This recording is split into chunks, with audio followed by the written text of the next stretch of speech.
Okay, so welcome back to another live episode. Of course, today we will be talking about some crazy news that came a few days ago in fashion, which is that Virginie Viard has exited Chanel. And of course, online people did their usual musical chairs thing where everyone was speculating who would be the new creative director at the brand. For kind of background knowledge, some of you might know, some of you might not know. Virginie Viard actually became the creative director of Chanel in 2019. This came after Karl Lagerfeld passed. Virginie Viard was actually Karl Lagerfeld's right hand for a very, very long time. And so it was only right that when he passed, she would become the creative director. It's kind of similar to Alexander McQueen when you think of Sarah Burton and Sarah Burton being always with McQueen and like McQueen's right hand. And when McQueen passed, Sarah Burton took over at McQueen. So kind of like similar vibe, similar situation. Um, so yeah, it's very interesting. And I think that the story of Chanel is quite interesting. It's unlike any other brand that's considered, in the same vein as a lot of the other brands. Chanel is owned by the Wertheimers. Most of the other luxury brands are under these massive conglomerates. You also have the fact that there haven't been too many creative directors at Chanel. There's been Karl Lagerfeld, who basically revitalized the brand. And Karl Lagerfeld did that in many different ways that were very interesting. Karl Lagerfeld almost spanned Coco Chanel's legacy on its head. But something that I think is, I guess, always a Chanel thing is that the design language will always be the same, or the vocabulary of what Chanel is will always be the same. So even if Coco Chanel would use smaller pearls, Karl Lagerfeld would use massive pearls. Or if Coco Chanel, because she liked to have this more wide, boxy silhouette, she was more about liberating women, right? So it's more about not doing stuff for the male gaze, clothes that are comfortable for women to wear. And then Karl Lagerfeld made the silhouette kind of slimmer, not because he doesn't care about women, but because in modern times, that's just a silhouette that people are using. So it became like that. The skirts got a lot shorter under Karl Lagerfeld compared to Coco Chanel. I actually have, let me see if I can show you guys a picture. Because I actually have a picture that sort of depicts Karl Lagerfeld's Chanel versus how Coco Chanel herself used to dress.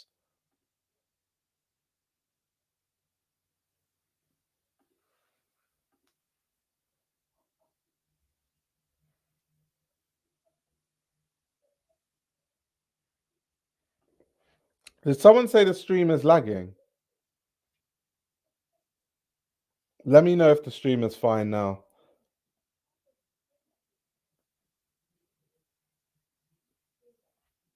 Is it still lagging? Is it still lagging?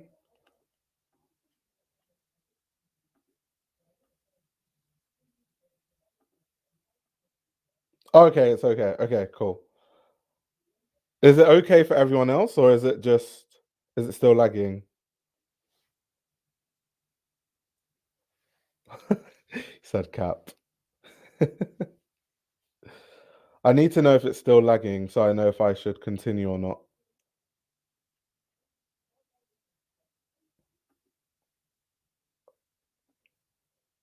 Okay, it's good now. Okay, fine. Okay, cool. So, with Karl Lagerfeld, kind of alluding to what LA is saying, there were definitely different eras of Karl at Chanel, mainly because he was just there for so long anyway. But what I will say is that it wasn't like he completely changed the aesthetic. And what I mean by that is there were still silhouettes that were, wider, and the skirts were longer and really long dresses. He did those too. But what I mean is, in addition to what Coco Chanel was kind of known for, he also would do kind of what I'm showing you on the screen. For example, this is from spring summer 14, and if you can see, there's these massive pearl necklace detailings, or even the bracelet has this massive pearl. That's kind of Karl Lagerfeld playing with the fact that Coco Chanel liked to wear smaller pearls, which you can see Coco Chanel wearing on the screen. So it's kind of like this really interesting play with what Chanel used to do, but kind of flipping these things on its head. For example, from this collection, the Spring Summer 14 collection, on the right hand side on this image, you can see this sort of graffiti look. Coco Chanel was never obviously designed something like that. Coco Chanel's color palettes were more muted. The colors were more muted. She wouldn't have some graffiti designs, but it's kind of just taking the silhouette and then playing with it and playing with those ideas. And there was a fun sense to what Karl Lagerfeld did. And I think when it came to Virginie Viard, I think that was kind of lost. I think a lot of her stuff, a lot of her tweeds, a lot of her designs are really frumpy. I didn't find them very necessarily fun. I didn't see the intelligence in the way that Karl Lagerfeld would have some really intelligent plays on Coco Chanel's design language. So everything sort of fell flat, in my personal opinion, which was kind of sad. And considering Virginie Viard has been at the brand forever, right? Virginie has been at Chanel for about, I think, 30 years. Of course, she was creative director for 5 years, but she has been there for so damn long. And you would think that working under Karl Lagerfeld for that long, she would kind of be able to change the Coco Chanel tropes and continue to make it fun because they were kind of working together closely for so long. But I guess what it means, and it's not really a slight on Viard, I'm sure Virginie Viard is obviously a strong designer in her own right, and she was amazing under Karl Lagerfeld. But you know, some people just can't steer the ship, and that's okay. Some people are better being, you know, a number two to one of the greatest designers we've seen in the Karl Lagerfeld. And that's not a slight on her. It's just some people are just better at doing that, right? And so, yeah, I just thought it wasn't really interesting. But what I really wanted to do, and something I found really interesting, because normally when designers leave brands, it's because they're not doing well commercially. But as we now know, that certainly isn't the case for Virginie Viard Chanel. It just really isn't. She was making so much money. And I actually looked at the financial reports just to see exactly what the numbers were saying. And I was actually reading the Vogue Business article that kind of alluded to it. So I think first, I'll show you guys the Vogue Business article where they talked about the numbers. And I think I even highlighted it. Yeah, so here is the Vogue Business article. So I've highlighted it. What it says is Chanel sales jumped from $11.1 billion in 2018, just before she took the creative helm, to $19.7 billion in 2023. In that time, the fashion business was multiplied by 2.2, and in 2023, the ready-to-wear business grew by 23%. And that was a statement from the CFO of Chanel. So it's definitely not the case from a lot of other brands, you know, the likes of a Gucci that want to make more money or they want to keep growing as fast as they were. So that's why they parted ways with Alessandro Michele. That's not really the case, right? In this case, they've made so much money in such a short span of time. To go from $11.1 billion in sales to 19.7 in the space of 5 years is huge. That is massive. And because, as we know, and I talk about this all the time, all the brands are kind of chasing Louis Vuitton, trying to become the next $20 billion company and further. And so Chanel actually is the brand that is chasing quite closely behind. So it's really interesting. But something interesting I also read in an article when I was looking just about what the temperature was, there was actually a newsletter that came out a year ago in Line Sheet that actually reported that Virginie Viard's tenure at Chanel was always meant to be temporary. And it was actually the case that Nicolas Ghesquière was always intended to eventually be the creative director of Chanel. So that was also really interesting to see that there might have actually never been a long-term plan for Virginie, which is why she's leaving. And they always had plans to, you know, get a different designer. And who knows, maybe if they had a different designer, they would be making even more money, because Virginie Viard is not really a big name. Like when you go around on the street, a lot of people knew who Karl Lagerfeld was at the height of his career, even people that aren't really too involved in fashion. But when it comes to Virginie Viard, I think unless you're like a fashion person, you really care about fashion, you're really into fashion, I don't know to what extent you would really know about Virginie Viard or who she is or what she stands for or the fact that she had worked at Chanel for so long. So I think sometimes these things really, really, really depend on different factors. But what I want to do now is also kind of take a look at the financial reports because there's definitely more information there. And this is the financial report that was actually released by the Wertheimers. So this is like the official report. So this is Chanel's financial report for last year. So it says the 2023 financial results were driven by strong growth across all product lines, demonstrating the desirability of Chanel's creations. Revenues of $19.7 billion, up 16% versus 2022. They have an operating profit of $6,407,000,000, which is an increase of 10.9%. That's so high compared to 2022. That's a lot of profit. Jeez. 6.4 billion in profits in 1 year. That's insane. Anyway, continuing, it says they had an investment of 2.463 billion in brand support activities, including client events, up 20% compared to 2022. So that's interesting. So they've invested 2.463 billion in brand support activities. So, client events, flying clients to VIP clients around the world, on marketing, on VIP clients, on experiences for their clients and all that stuff. So they spent way more because they said it's up 20% from 2022, but then they've made, 10.9% more profit compared to 2022. So sometimes it is the case with a lot of these massive brands that you have to spend crazy amounts of money to make crazy amounts of money, especially at this high level, right?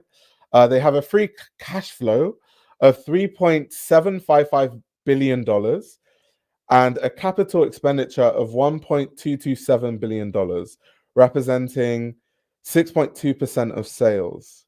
That's really, really interesting. Okay, they have a few quotes from Lena Nair and Felipe. Let me see if there are any things that they say. Okay, so they've got operational highlights from fashion, fragrance and beauty, watches and fine jewelry. This is really interesting. Let's see what they say about each category. Let me try zoom in so you guys can see it clearer. Hopefully that's a bit more clear on the stream. So it says, fashion, creations and collections continue to inspire our clients with exceptional growth across all categories, particularly in ready-to-wear leather goods and shoes. The Cruise collection was unveiled in Los Angeles, aligning with the opening of the flagship boutique in Rodeo Drive, and shown later in the year in Shenzhen. The collection was inspired by multiple facets of Los Angeles. In 1931, Chanel began its long and storied history with the city, working with Sam Goldwyn on costume designs for Hollywood films. On the other side of the Atlantic in 2023, the Métiers d'Art fashion show was held in Manchester, fortifying the century-old relationship between Chanel and the UK. The collection was designed in celebration of Gabrielle Chanel's art of tailoring. Oh, that's really interesting that they've put sort of this connection of Chanel with Los Angeles in their press release for their financial report. Because if you guys don't know, this is kind of like fashion history nugget. There was a point in time when a lot of couturiers were trying to expand into Hollywood because they saw the financial opportunity there. And so a lot of them did try to be involved in Hollywood and work with costume designers for Hollywood. But Coco Chanel actually stopped after a while because she just felt like being in Hollywood would cheapen her brand and she didn't really like it. It was not many people that actually embraced Hollywood, and Coco Chanel was one of the people that didn't in the early days. The people that actually embraced Hollywood were people like Givenchy, Yves Saint Laurent. Like, these are the people that really embraced it. So it's interesting that now all of a sudden they're celebrating this connection with Hollywood and Coco Chanel, because it was very short-lived, and Coco Chanel she wasn't the biggest fan of it after a while anyway. So that's interesting. But we continue. Fragrance and beauty experienced very strong growth across all categories, particularly makeup, driven by continued return to travel, retail, and sustained growth from local clientele. The beginning of the year saw Whitney Peak announced as a new Coco Mademoiselle, marking a new dawn for the fragrance. The actress's irreverence, vitality, and determination embody the Coco Mademoiselle story.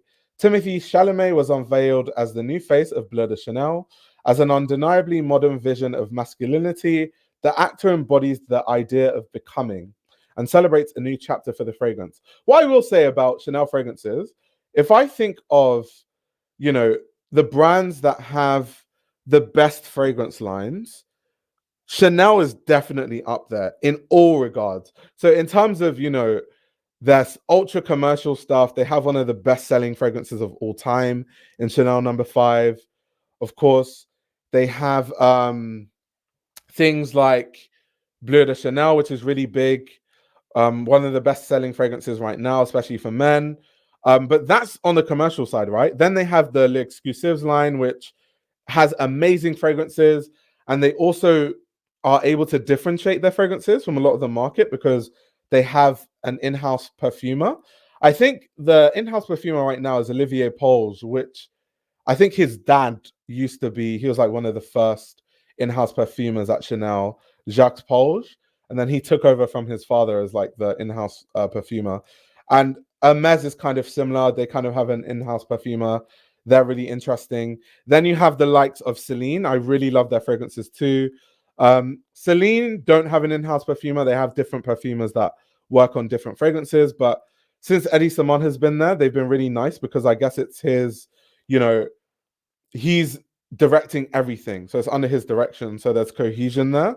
Then YSL, Yves Saint Laurent, I think they also have a very, very strong fragrance line, especially their private line.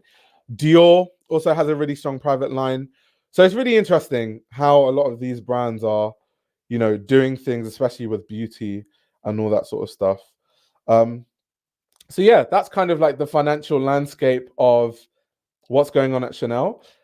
Let me see what people are saying in the comments before I continue. Fragrance is the only Chanel product line not to have declined in quality over time. I beg to differ. I think Chanel number 5 has kind of declined slightly in terms of the quality of jasmine and like just the formulation and stuff. They've changed it slightly over the years. But I would say across the board, yes, their fragrances are very high quality. Just to let you know, I don't care who replaces Viard at Chanel. I just hope that Galliano is not silly enough as to do it. Okay, someone's saying I don't think Chanel will hire Galliano due to his controversy. Yeah, I'm going to get to that part shortly in the stream where we're going to talk about every single designer that was speculated to be taking over from Virginie Viard and if we think that any of them make sense for the brand. Uni says it's almost like Chanel is the perfume. Yeah, I totally agree. But the formulations change because of regulations. Oh, is this an answer to someone? But anyway, to talk about formulations, there are many reasons why, and I talk about this almost every stream because we end up talking about fragrances and stuff, but there are many reasons why a fragrance will be reformulated. Some of it might be because, a certain thing in the fragrance, like a certain molecule, a certain raw material is banned. Sometimes for like animal cruelty reasons, like stuff like, I don't know, ambergris or something like that. It makes sense why that would be outlawed because it literally comes from Wales. So like certain animal smells and stuff gets outlawed and then brands have to reformulate a fragrance. That's like a genuine reason. But sometimes it's just cutting corners. Sometimes they just change the formulation because they're trying to, mix more synthetics because natural raw materials are more expensive, right? So if they can synthesize a synthetic that smells similar, because raw materials always smell better, you can always smell it in a fragrance. When a fragrance is synthetic, like but if they can formulate something that smells slightly similar but costs, a quarter of the price, they do it. So it happens for both reasons. But these brands, most of the time, the reason why they formulate something is not because something has been banned. It's because they're cutting corners. The same way they cut corners with every single other thing with the brand, whether it's Chanel, reducing the quality of their bags and not plating with 24 karat gold and all those things, right? So if you just use every single luxury brand and look at the clothing and how they cut corners as a case study, then it's easy to know that, you know, they would cut corners with fragrances as well. That's just what they're going to do. So yeah. But yeah, something else I want to talk about though, is all the designers that were speculated to be taking over Chanel. So the first name that we heard was Nicolas Ghesquière, which actually, according to, you know, a report that came out a year ago, where they said that Virginie Viard was actually, you know, intended to be a temporary fix for Chanel, and it was always Nicolas Ghesquière that was, you know, planned to be um, the creative director. That would be interesting. I think Nicolas Ghesquière has a design language that lends well to being at Chanel. He knows how to do world building. He's very inspired. It's kind of similar to Karl Lagerfeld. I think that Nicolas Ghesquière at Louis Vuitton, he has some very interesting sets. And, you know, I think that he can bring that to Chanel. I think that was definitely missing when it came to Virginie Viard Chanel. There was a lack of dreaming. There wasn't this, you know, dream that I used to love from Karl Lagerfeld Chanel. It was kind of boring. And I remember discussing this with a few friends, and these friends were saying maybe the reason why there isn't as much money going into Chanel set design is because they're trying to cut corners. They're trying to, you know, save money. And while that might be the case, I don't necessarily agree that that's 100% the case, because they're making more money. And as we saw in the financial reports, they spent, what was it, an extra 20% on, you know, marketing and stuff versus the year prior. So if you're spending more money on marketing, surely the sets and everything goes into the marketing budget, right? And so that being said, I think Nicolas Ghesquière would be great for that.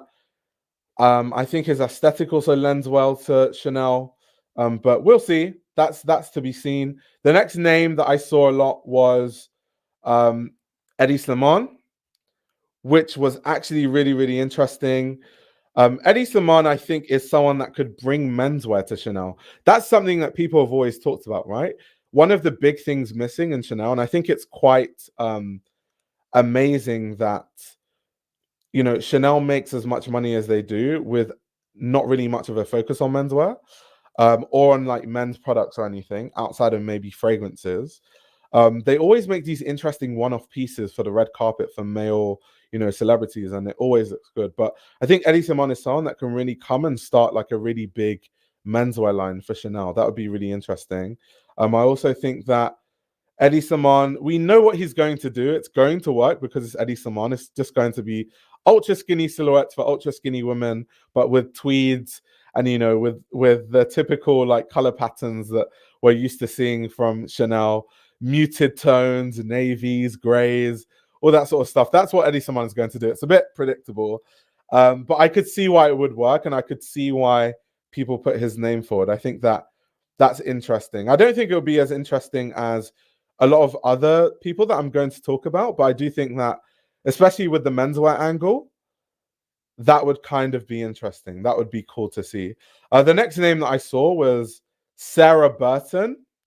Of course, she just left McQueen recently. And Sean McGear is doing whatever Sean McGear is doing at McQueen. But, you know, it's interesting. Sarah Burton, she has very, very good dressmaking skills. She makes an amazing dress.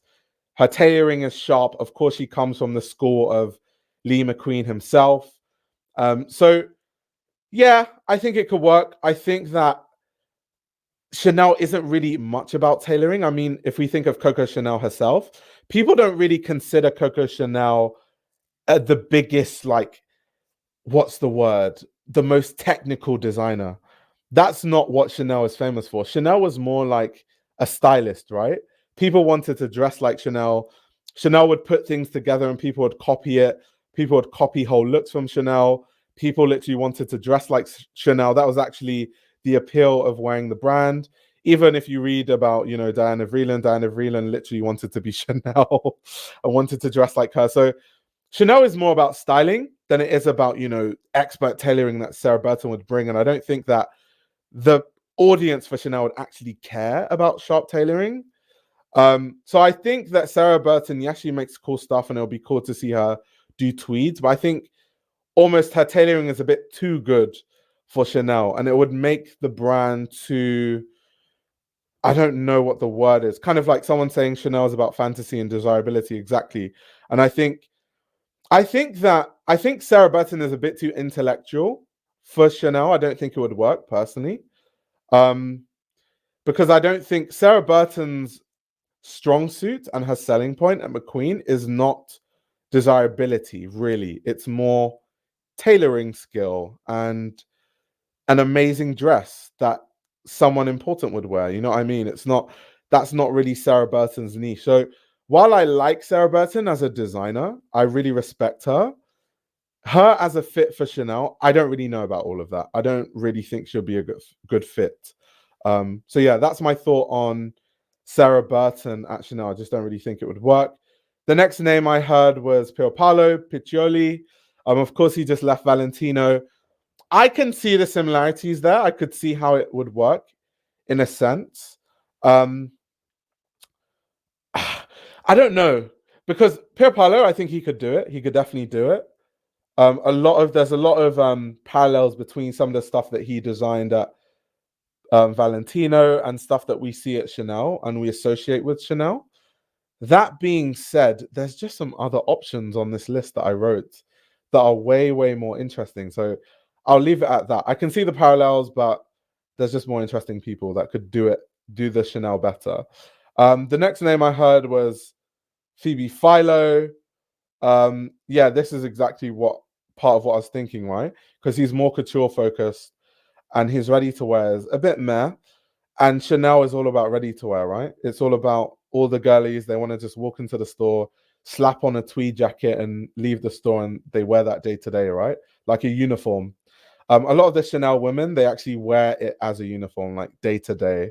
So they're not really, yes, Chanel has really, really big time couture clients that come every season, but ready to wear is more of a thing for Chanel. So yeah, but Phoebe Philo is the next name. I don't think so. I think Phoebe Philo is at her own brand. Of course, I made a video around Phoebe Philo's interview with Vanessa Friedman in the New York Times.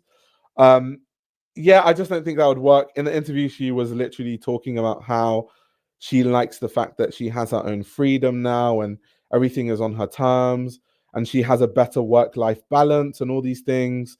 So yeah, that is just completely out of the question. I can see it. I see why people would say Phoebe Philo. Phoebe Philo is considered, the woman's designer for women by a woman. I get it. That's kind of the sense that people got from Coco Chanel, because when people used to talk about Coco Chanel when she was alive, people used to mention things like, the fact that Coco Chanel liberated women. She's designing women in comfortable clothes when men are designing clothes that are for the male gaze. If we think of designers like, I don't know, Christian Dior, that was putting women in corsets with a new look and stuff like that. A lot of women didn't like what Christian Dior was doing because they felt like it took away from the liberation of, women's clothing that Chanel was pushing for. So yeah, that's why I understand why people would say Phoebe Philo, because I think Phoebe Philo kind of represents that too. It's kind of not designing clothes for the male gaze. It's like, women that want to be stylish, that kind of thing. So that makes a lot of sense. Also, someone brought up a really strong point in the comments that, yes, Phoebe Philo's brand is minority owned by LVMH. So that would also be a bit techie, considering Chanel is owned by the Wertheimers, their competitors. So politically, it also wouldn't work. But yeah, I just didn't. Yeah, Phoebe Philo, I get why people would say, but yeah, I don't see how she would go there. Another name was Tom Ford, which no, just no. Tom Ford is retired. Tom Ford has sailed into the sunset with his billions. He sold, the rights to his perfume line to Estee Lauder for billions. No, he's bowed out. He's made his billions. He's set off into the sunset. He's not coming back to fashion. He's had enough. Tom Ford has had enough. If you read his interviews, you see what he's been saying. I think he met his point by the time he exited fashion. So no, in fact, he handed over the reins of his line, his namesake label too, to one of his proteges. So no, he's done with fashion. I can't see that happening at all. So no, I love Tom Ford. I'm a huge fan of Tom Ford. I talk about him all the time. Something I say about Tom Ford all the time actually is that I think that Tom Ford is a realist, and that's something I really love about Tom Ford. He says things as they are. He never pretended that, luxury fashion wasn't going in the direction it is. He would be the one that would say, luxury fashion is a dream. That's what we're selling. He would be so open about it. And I always loved Tom Ford for that, because Tom Ford would say that, but still make beautiful clothes, right? And still make clothes that people wanted to wear and desirable clothes. So he could do it all. And I really respected him for that. So yeah, I love Tom Ford, but no, he's done with fashion. He's not coming back. You can forget about that. The next name was Marc Jacobs, which I thought was really, really interesting, right? Now, I think this was a strong case.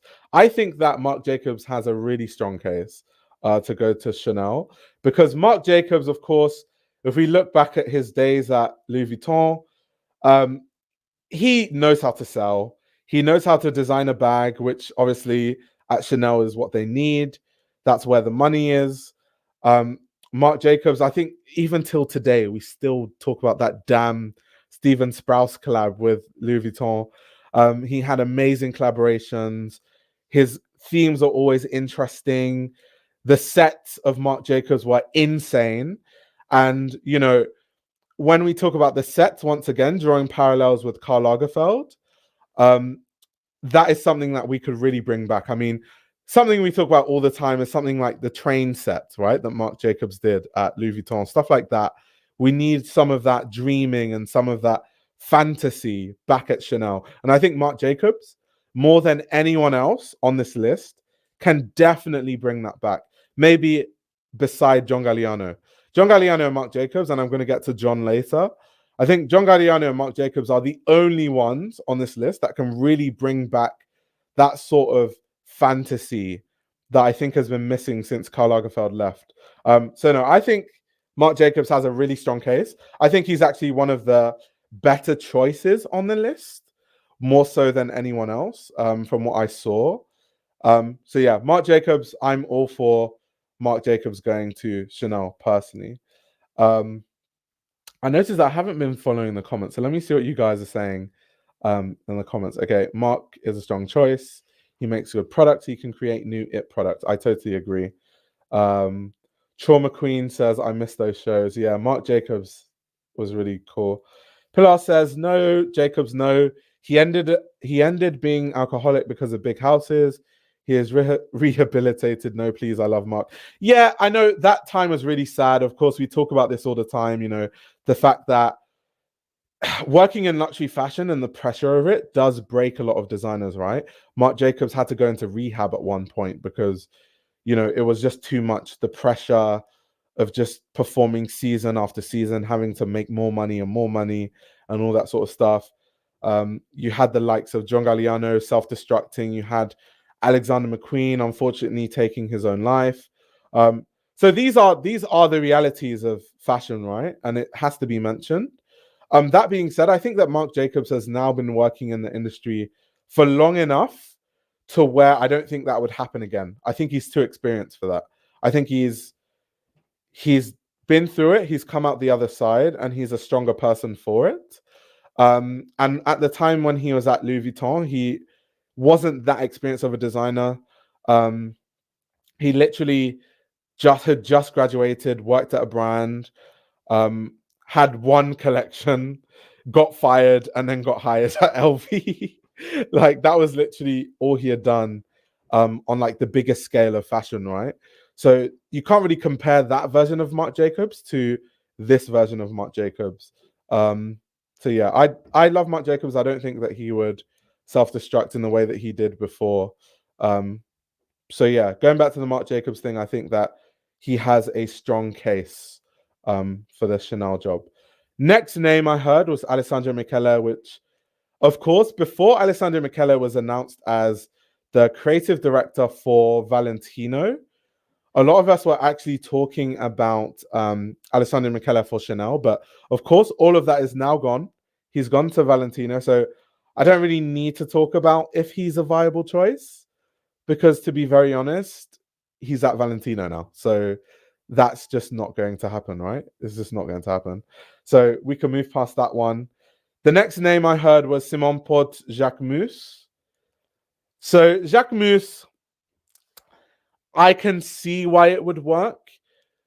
My opinion on Jacquemus, I don't think he's the most fantastic designer. I think he's kind of more like the other designers where I say they're more like stylists than they are designers. I don't even think Jacquemus is even a stylist. I think Jacquemus is just good at marketing. I think that Jacquemus has the best marketing campaigns I've ever seen in fashion out of all the brands right now. His cafes, the branding is amazing. The marketing, the campaigns, the shoots, the social media content is really cool. I love why I see why, sorry, Jacquemus has such a cult following. I get it. I get he has certain girls that want to wear, the Jacquemus. They want to look like Jacquemus. They want to be part of that Jacquemus lifestyle. I think Jacquemus is more of a lifestyle, is what I'm saying. So he can do some cool marketing things at Chanel, I guess, but I've never really been a fan of Jacquemus clothing at all. I don't think of Jacquemus as a particularly good designer. That's just my personal opinion. And I would like to actually see good design at Chanel, especially because Virginie Viard, I was not the biggest fan of her designs. And I think Jacquemus would just bring more bad frumpy tweeds to Chanel because I don't think he's that good of a designer. I just think that he's good at marketing. And I think that Chanel is good at marketing. They just need more fantasy. So I don't know if he can add that much, stuff to Chanel. And maybe it's just my personal opinion because I'm not like the greatest fan of Simon Paul Jacquemus, but I do, even though I'm not the fan of his clothes, it's not for me. I can also be objective and say that when it comes to marketing, he is like a marketing phenom. Like his marketing is sensational. I also saw someone asking earlier what show that was on the screen. So that was Chanel Spring Summer 14 by Karl Lagerfeld. And then this collection that you're seeing is 2024 Haute Couture by Virginie Viard. This is actually an interesting collection because this was kind of like Chanel's take on ballet corps, which I found really, really interesting, actually. And I think this was actually one of my more favorite Virginie Viard collections, even though it was kind of Miu Miu coded, but that's conversation for another day. But yeah, so that's my opinion on Simon Paul Jacquemus. Next, this is also another strong point. People were saying that Jeremy Scott would be a good choice for Chanel, and I can definitely see that because Jeremy Scott, if you think of all the stuff that he did at Moschino, there's a humor that Karl Lagerfeld has that I think Virginie Viard doesn't have, and I think that Jeremy Scott definitely has that humor. I think that Jeremy Scott can bring all those crazy tones that Karl Lagerfeld brought, these highlighter colors that Coco Chanel would never ever use, but Karl Lagerfeld used it.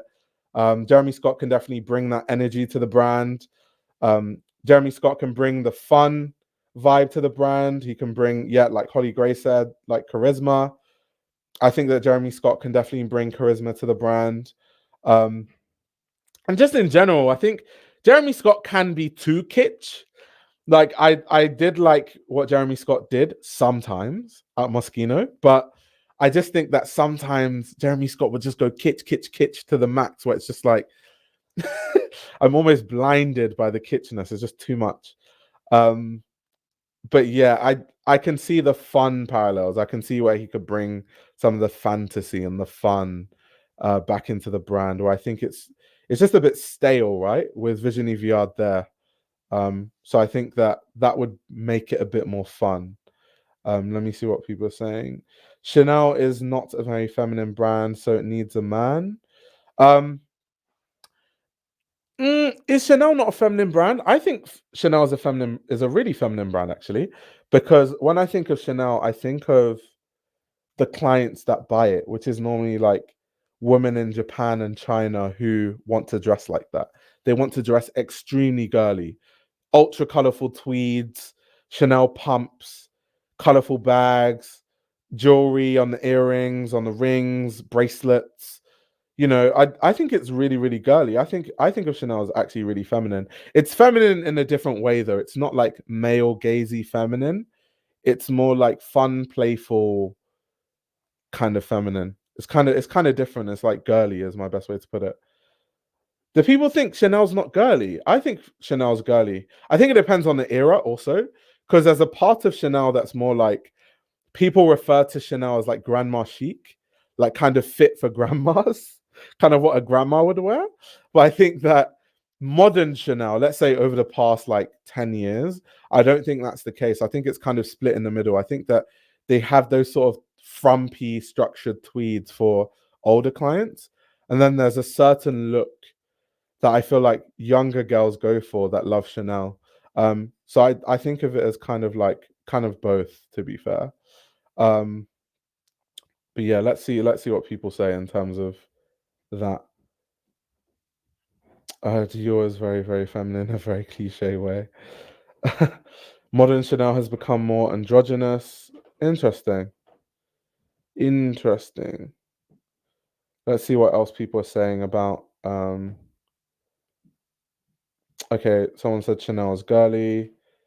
Girl boss feminine. I love that. Girl boss feminine. Uh, Chanel may not be feminine, but she was a feminist. More important lesson Lagerfeld never learnt. Yeah, because I honestly think that Karl Lagerfeld made Chanel more male gazy, which goes totally against the philosophy of the brand, and totally against probably what Coco Chanel would do herself, and totally against probably what Coco Chanel would have wanted.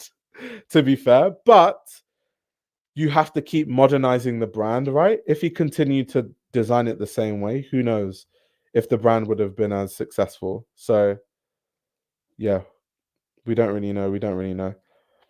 Chanel needs to start menswear. All the house codes are derived from menswear, anyways. Yeah, that's kind of the case I was making for Eddie Simon as the creative director, because I think he's someone that could come in and have a really strong menswear line at Chanel.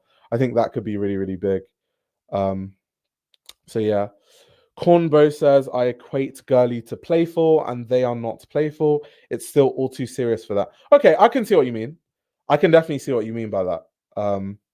Yeah, I can definitely see what you mean. Men love tweed, confirmed. I totally agree with what Holly is saying, that Virginie Viard aged the brand poorly. She really, really did. People keep talking Coco Chanel like the woman isn't long dead. The only creative directors I've been alive for are Karl Lagerfeld and Virginie Viard. Yeah, but we have to. It's relevant because it's part of the history of the brand, right? So it's very relevant because Karl Lagerfeld, what made his Chanel so interesting is that he was referencing Coco Chanel's ideas once again, which is why she's still relevant. But he just flipped it on its head, right? And Virginie Viard tried to do the same thing, but it was kind of not interpreted the best way. In my personal opinion, of course, that's very subjective. So don't take my word for gospel. But in my opinion, I just don't think that she referenced Chanel in a very interesting and fun and playful way for the modern times. So it's very relevant to talk about Coco Chanel because whichever designer is there is probably going to reference a lot of her work, right? And a lot of her ideas. So it's always relevant to talk about the founder of any brand, to be honest, when we're talking about what creative directors and designers would do there.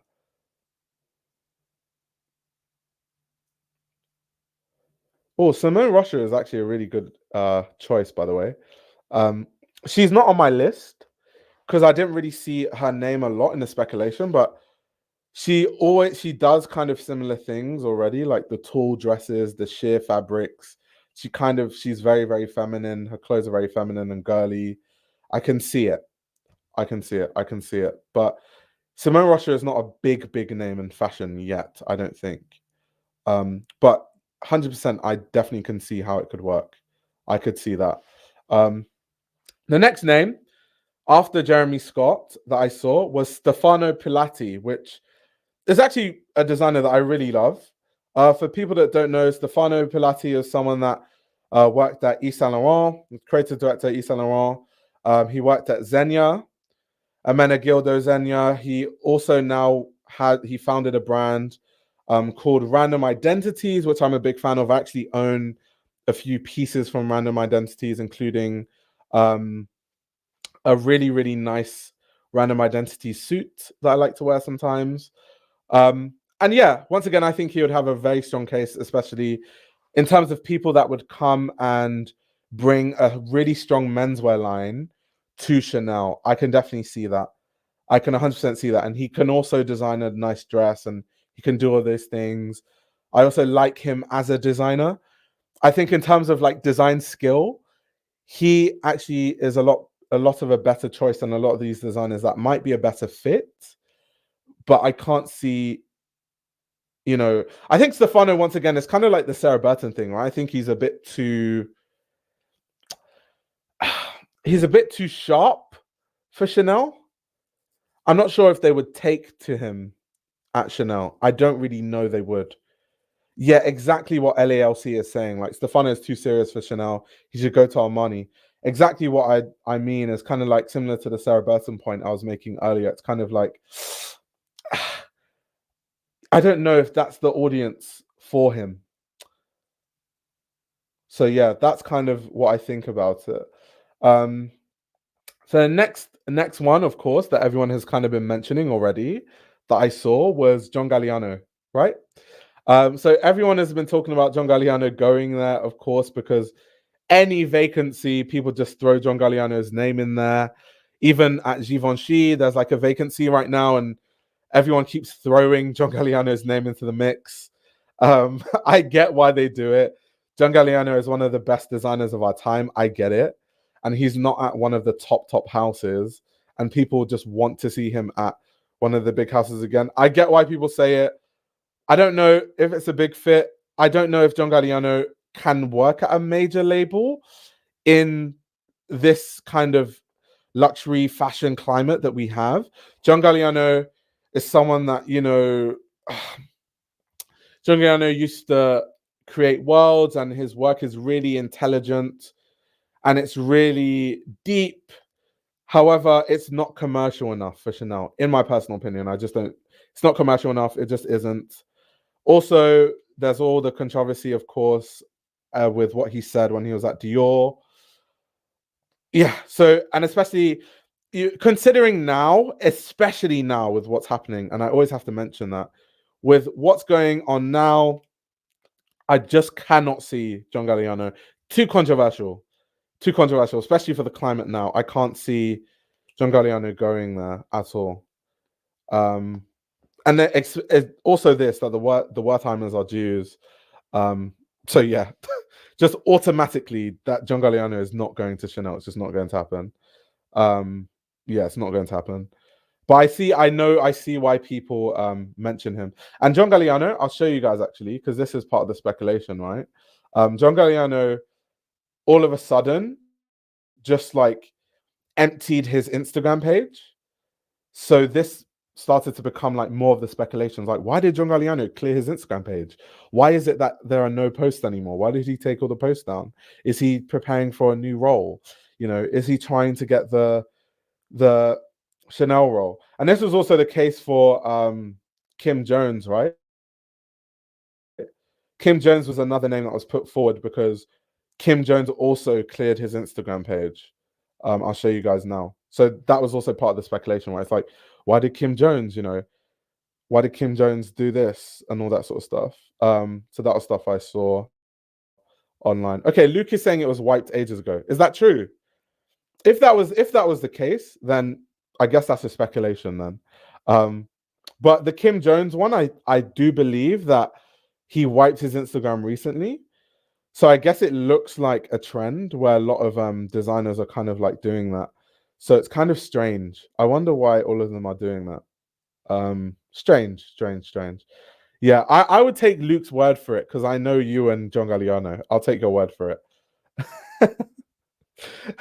I've been stalking his Instagram. Yeah, Coco. So if we talk about the history of Chanel, of course, it's very twisted. Karl Lagerfeld, problematic person. Coco Chanel was literally a Nazi spy. So History-wise, climate-wise, it's awful for the brand. Optics-wise, it's terrible for the brand. So yeah, the history of Chanel is not great. The history of Chanel is not fantastic at all. It just isn't. Let me play this back a bit. People are saying Demna for Chanel. We all know that's not going to happen. Demna is not going to Chanel, guys. It's not going to happen. Not even slightly.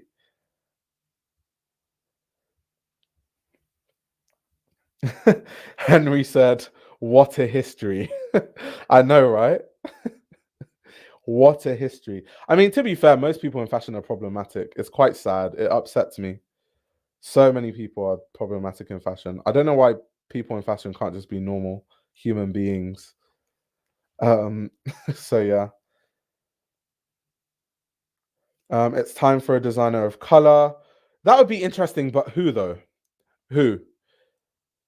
Martine Rose cannot design for let's go through the designers of color. Martine Rose can't design at Chanel because her aesthetic doesn't fit Chanel. It's not she just would not never work at Chanel. She just wouldn't. Grace Wells Bonner is kind of similar. Aesthetic doesn't work. I'm trying to think of who else is like a Luar. Luar is not a big enough name. So when I go through the list, if I think of people of color, Bianca Saunders, not a big enough name. Bianca Saunders is not big enough to be creative director at Chanel. I just don't think so. Who else? I just don't see the fits there. I don't see the fits there. Oh, people are saying Sandy Liang. Okay, I can see that. The Sandy Liang thing is facts. I can see. Okay, Sandy Liang. I can see that. I can see that. Sandy Liang. I can see that. There's like Sandy Liang is almost like, but I associate Sandy Liang with more like the girliness of like Miu Miu. When I think of Sandy Liang, I think of Miu Miu just automatically, right? So I don't know.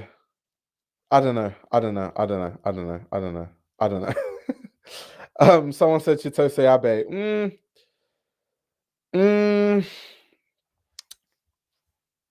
I see it a bit. I can see it a bit.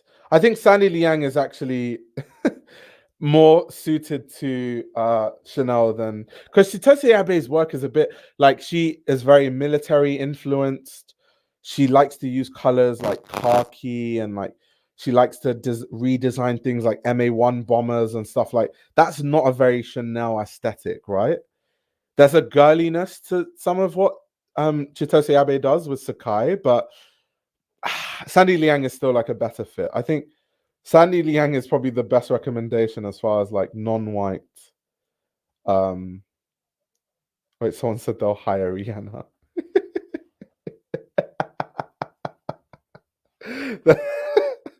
They're not hiring Rihanna. You guys are funny. You guys are actually hilarious. Okay, give it to them folks at Butter. So Lissy and Rusemi Butter you're talking about. Okay, you know what? They could actually work at Chanel because I'm thinking of their aesthetic. There's things that they do that could work aesthetically, but once again, I don't think that Butter is not about fantasy and it's not about and I also think they wouldn't design at Chanel because they care about sustainability, like genuinely. Like they're literally like, you know, rehabilitating coral reefs and doing all of this sustainable stuff and trying to clean the oceans in the Caribbean. I don't think their philosophies in life would agree with a brand like Chanel and just mass markets and pollution and overconsumption. I just think that it's in big contradiction. I just don't see how fundamentally they would want to work at Chanel. Someone said Telfar. I can't see it. The conversation outside of people of color, we can continue having that conversation, but another conversation I saw people having online was the fact that, of course, it's kind of bad if there's another male creative director at one of these big houses, because obviously we keep talking about the fact that white men dominate creative director roles in fashion. Um, and when we say white men, it's really just white men dominate, and then there's not much of anything else. There aren't many white women at creative director roles. There aren't many men of color at creative director roles. That there are almost, I don't think there is any woman of color at a creative director role, apart from maybe Chloe. That's the only one, right? Um, who else? Who else? But there aren't many, is my point anyway. So that's a conversation that's always being had in fashion. And I think if we remove Virginie Viard and then put another white male creative director like Eddie Slimane, I feel like people will be up in arms. My opinion on it personally is that you just need someone that's a good fit and, you know, is good for the job and is actually qualified to do the job. And if they're qualified and they're good and the aesthetic works and it makes sense, I don't think it matters if they're a white man or a black man or whatever. However, it's something that I think it's a conversation that does need to be had, right? Something that we should bring up, and it's something that we can definitely talk about.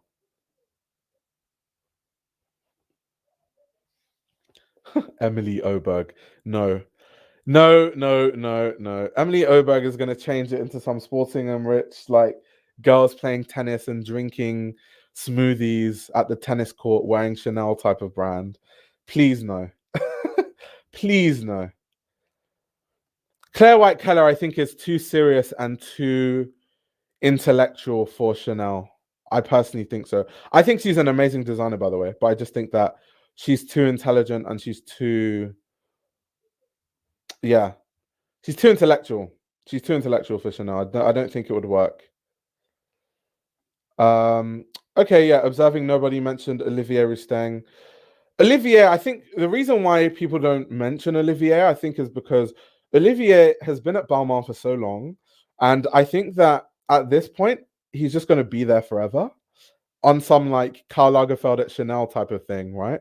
So we just never consider him for anything because we just don't see a world in which Olivier leaves Balmain. So that's honestly why we never even consider Olivier in these kind of conversations. That's the reason. It's not because like he's not valid or, you know, it's not, that's not the reason. It's just people don't really see him leaving Balmain, right? So it's hard to really think about him when we're talking about that.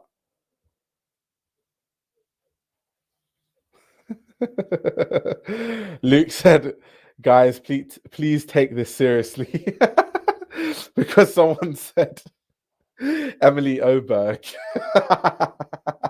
and now someone's saying ASAP Rocky. Someone's saying Law Roach. Has Law Roach ever designed anything ever? Like, has Law Roach actually ever designed anything? I don't even know if he's ever. Surely, because a stylist the level of Law Roach, he might have done like, you know, a collaboration with someone or a brand here or there, right? Um, but I don't actually know. People have to tell me about that. I don't know if he's done a fashion collection or not. We are 57 minutes in. There are not many more names to say. It's true. I kind of ran through the list, right? Nicolas Gasquier, Eddie Slimane, Sarah Burton, Pier Paolo Piccioli, Phoebe Philo, Tom Ford, Marc Jacobs, Alessandro Michele, Simone Paul Jacquemus, Jeremy Scott, Stefano Pilati, John Galliano, Heider Ackerman. Yeah, those are the names.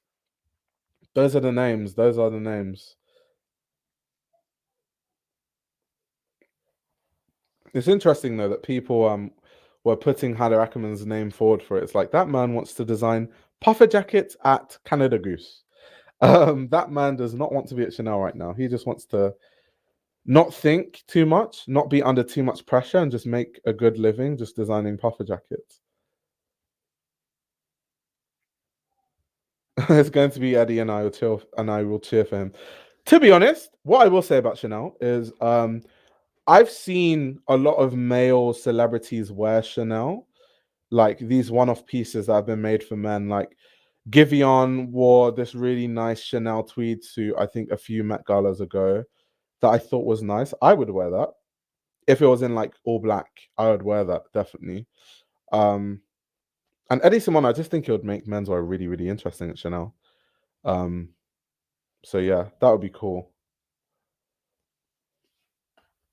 Everyone's trolling in the chat.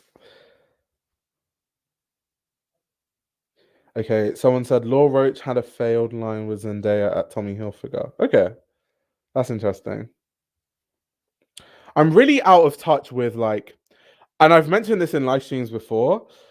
I don't really know what goes on when it comes to like stylists and celebrities. I'm getting more into it now because I'm trying to expand my horizons. But for the longest time, I just didn't really give two Fs about stylists and who's styling what celebrity and what celebrity wears what and what.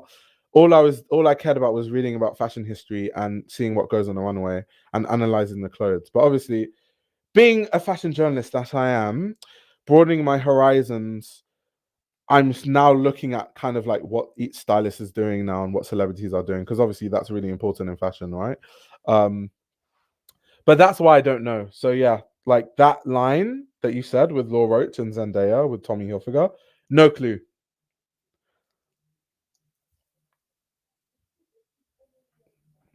There's no way they're going to hire any of the younger hip designers. As much fun as that could be, they need the prestige. Yeah, that kind of goes back to me saying earlier that a lot of the names that people are putting forward, they aren't famous enough. You know what I mean? They're not big enough.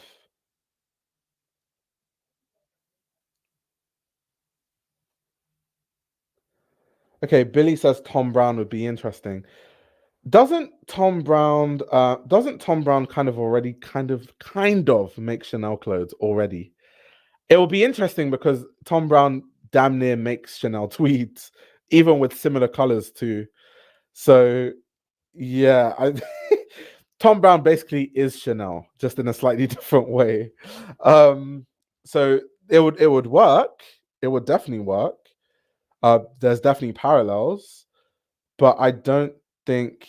Yeah, it would almost be like a "what's the point" type thing. Um, would kind of want to see someone represent a different version of Chanel. And I think Tom Brown would just do the same thing that we've constantly seen at Chanel. Um, so yeah.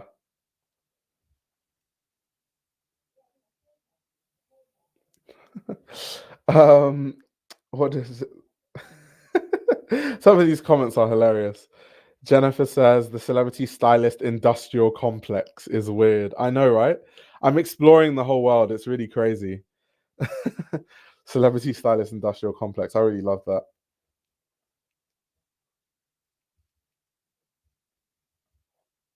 Oh my god, these comments are going so fast. I need to try to keep up. Billy says essentially yes, Lol, he just makes their collections but more unhinged. Yeah, definitely. Way more avant-garde, but like a lot of the bare bones of Tom Ford, especially when he does use tweed, there's a lot of similarities to Chanel anyway. So yeah. Oh my god, I feel so bad for the people who have to be dressed by Tom Brown at the Met Gala. Damn.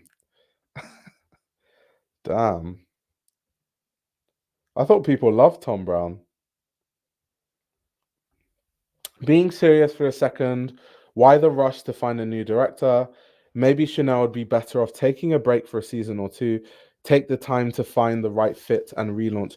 Well, I mean, they are taking a bit of a break, right? It was announced that the next couture collection, which I believe is at the end of this month, is going to be designed by the in-house team at Chanel.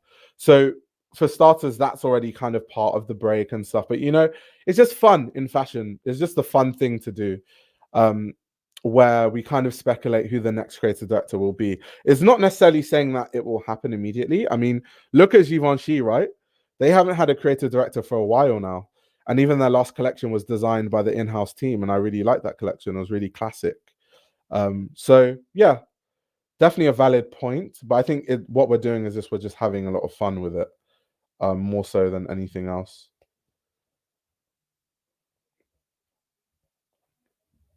Yeah, I'd love to know that too. How Givenchy sales are doing right now. That'll be really interesting to figure out. Got my vote for Io, but will be dead before Chanel appoints a black person at Chanel. First of all, I'm not a designer. The only thing I can do as far as fashion design goes is patterns, because I used to be a pattern maker. I can't even sew. So I would not even put myself for that job. Even if they're like, we'll pay you 3 million, I'll be like, no, thank you. Don't want to embarrass myself in front of the whole world. I actually have respect for the craft of fashion design. Um, but oh my god, if I could imagine if I was creative director of Chanel, right, I would roast myself. I'd like live stream and go through my own collections and be like, yeah, that was a bit shit, wasn't it? I'll be like the first creative director at a major brand to just make fun of my own collections and roast myself. Um, Probably make me the most relatable designer on the planet.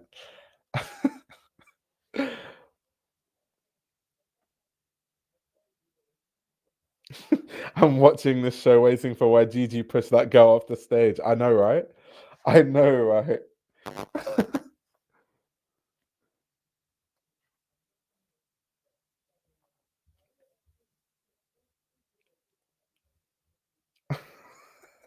These comments are so damn funny.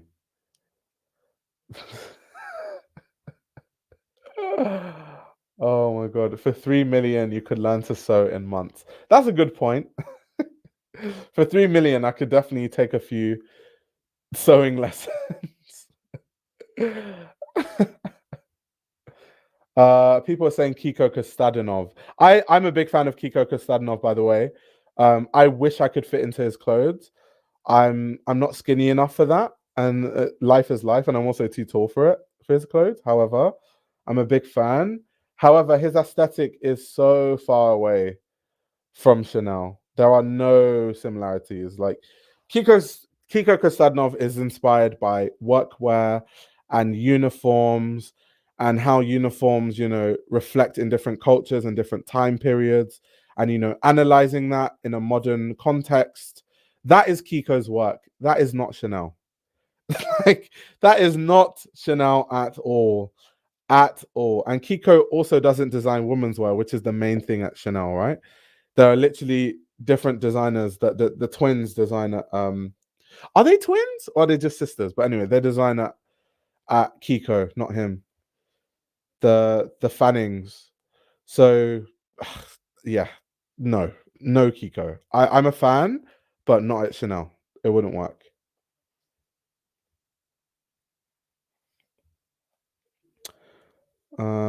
What does someone say? Considering how basic Chanel stuff is, they could just get a recent grad and call it a day. Damn. Damn. Damn, that's crazy. Chanel was so beautiful because Karl did appropriation properly. We need a white man who's not scared to be racist to make great design happen. What does what does that mean? Oh my god. What does that mean? Um okay, so they are twins. Okay, so I wasn't talking out my ass. Um so yeah, the twins are designing women's wear at Kiko. So like Kiko Kosadnov himself doesn't even design women's wear at his own brand. And the bread and butter at Chanel is women's wear, right? So Kiko just wouldn't be a fit. Someone said Moa Lola for Chanel. Hell no. Hell nah.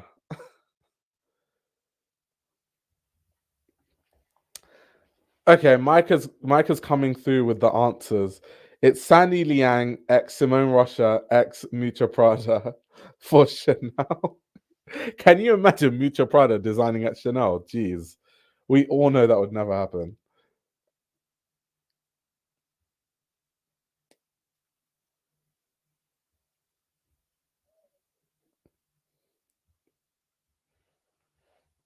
Mucha is retiring.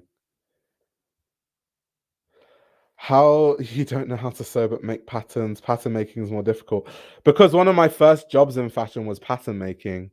So I just learned to make patterns by just working under the head pattern maker, in one of my earlier internships that I did in fashion. So imagine every single day I was just working under the head pattern maker every single day. So you get to the point where you can make patterns exceptionally better than you can sew clothes. I think because most people, when they learn to design clothes, they learn how to design clothes in like a very holistic way. So they make a pattern for some, they learn to make the pattern for the trousers, then they learn to sew the trousers, then they learn to like do all of it that way. But my job was just to work for the pattern maker, right? So my job was not to sew anything, and I wasn't concerned with anything. And I didn't really take the time to learn to sew in my own time because, as a lot of you know, working in fashion, when I was making patterns, you start really early. I used to start work at like 8:30 in the morning, and then I'll finish at like 5, sometimes 6, sometimes I'll work overtime till 9. So when you're just making patterns all the time for that long, you just get exhausted. And you're just like, I don't want to see any garments. I don't want to see fabric. I don't want to see a ruler. I don't want to see a table. You're just over it, right? So that's probably one of the big reasons why I didn't learn to sew. I think now in my life, I'm definitely in a good headspace to learn to sew because I'm not just exhausted from making patterns all day and working overtime. So that's actually why I can like make patterns and I can't sew. And also, yeah, someone said my first degree that I studied in university was chemical engineering. So I'm more like what I do is more lean to like, pattern making, like measurements and analyzing different things and shapes and stuff. I lean more towards that anyway.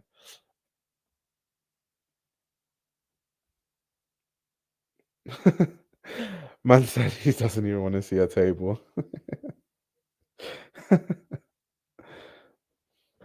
And someone say Stella McCartney? Hell no. Hell no. No, no Stella McCartney. Across the board, the quality of luxury has fallen, in my humble opinion, and with the history of some of the houses, including Chanel, people are looking at new non-scandalous designers slash design houses. You say that, but they made $19.7 billion last year. That's the thing. Because I agree with you in the sense that personally, I just don't know why anyone buys a lot of these brands anymore because they don't represent what they stood for. The quality is atrocious.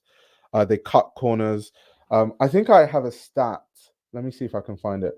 Um, so yeah, I have a stat about Chanel bags, right? So it says a quilted 2.55 design cost about £3,000 in 2010. The equivalent is now £11,000, but clothing sales have also more than doubled since 2018. So can you imagine how much they've raised prices by and that was what? That was in 2010. So in 14 years, the price is almost quadrupled what it was in 2010. Yet the quality is way, way, way, way worse. And it's things like that that I don't understand why people still buy this stuff when there are brands that are just as interesting that make really cool stuff and more niche and more interesting and more fun.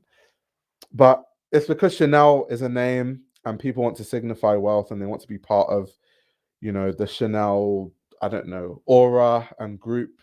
They want to feel like they're Chanel girl and all that crap. Um, so that's why people do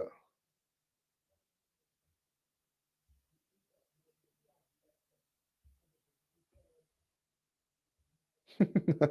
Hit 6 p.m. and Aya starts screaming at his table. That's funny.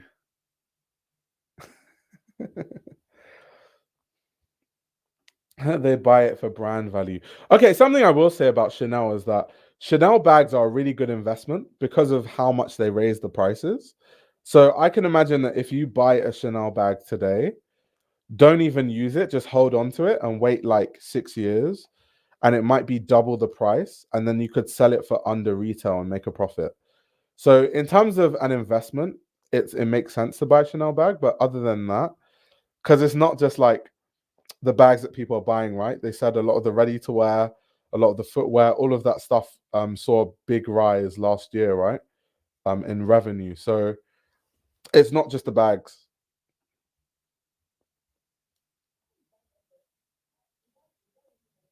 Yeah, Billy is saying just proves how powerful the brand name has become. Yeah, I know, right? I feel like people who buy into these bags don't even care about fashion. It's status signaling. Yeah, I agree. I would love to interview because the luxury bags thing, maybe because I'm not a woman, so maybe women can explain this to me, but like on YouTube, there's like whole channels dedicated to just luxury bags and luxury brands and luxury bags. And a lot of the content creators that I follow that talk about luxury bags, a lot of them have decided to like sell their collection. I don't know what it is across the luxury bag, girly fashion YouTube space. It's almost like they've all had an epiphany at the same time that they're over consuming and they've all just decided randomly that they want to start selling their bag collections. And I don't know why.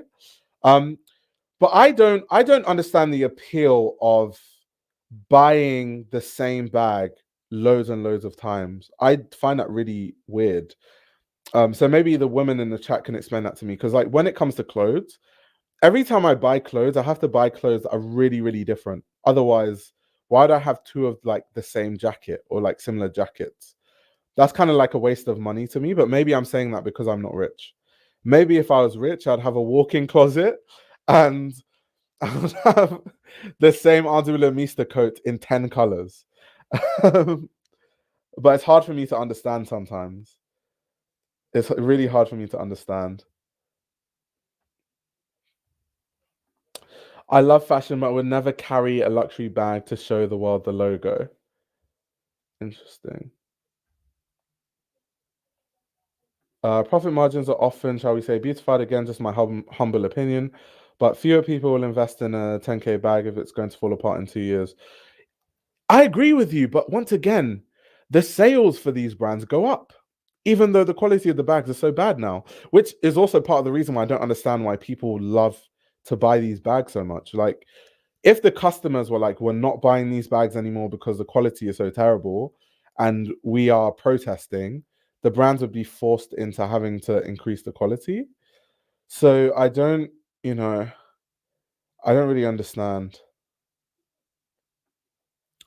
Luxury bags, everything selling is just another trend they are doing. One, it's not the same bag, a different color gives a different vibe. So Sharon, thank you for the comment, by the way. So what I'm trying to understand and what I mean by like people wearing the same bag is, so my logic would be that if I was a woman and I had a lot of money to spend on luxury bags, if I wanted bags in different colors, I'll just get totally different bags, if that makes sense, right? So if I want a bag if I want a black clutch, I would get it from YSL. And if I want like, I don't know, a statement bag, I'll get like a 2.55 from Chanel, right? I don't know, whatever color. Then if I wanted like a cool bag, I'll get like a Coperni Swipe.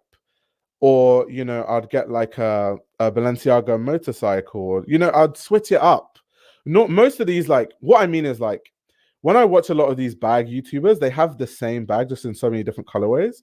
And I don't understand why they don't switch it up. Like, have a Coperni bag and a Jacques Mousse bag and a Chanel bag and a Balenciaga bag. Like, make it interesting, make it fun. Because that's how I view fashion, right? It's how I view, like, when I buy footwear, I like all my footwear to be kind of like different in a way. Like, nothing's really similar or the same. They all give a really different vibe. So like the idea of just, a different color giving a different vibe, I understand that. But why not give it even more of a different vibe by having just a completely different bag?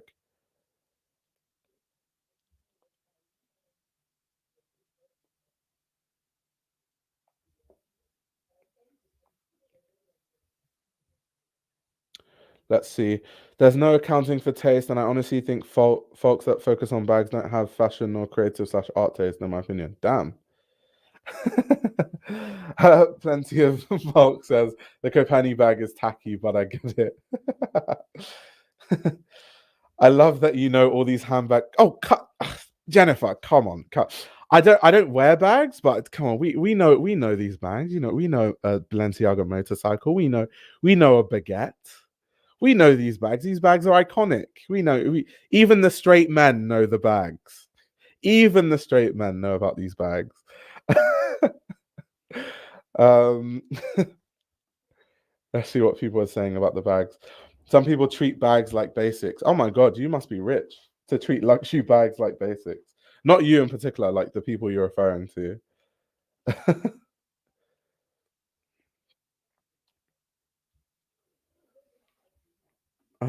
Since I have the same bags in different colors, it's because it functions for my lifestyle, but I use them in different occasions. Okay, that's really interesting. That's interesting.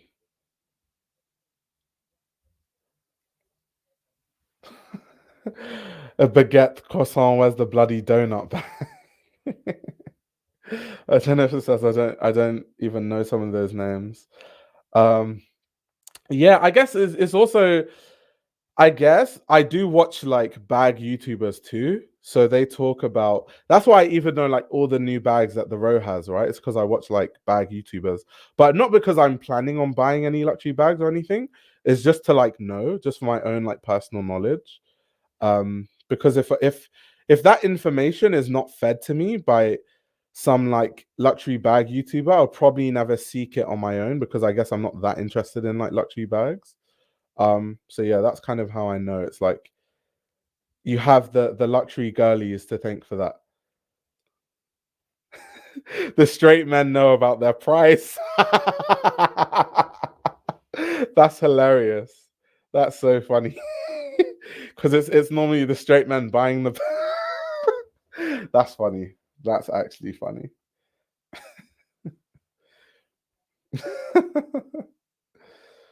Oh god. Um I so the sneakerheads thing, I don't understand it too.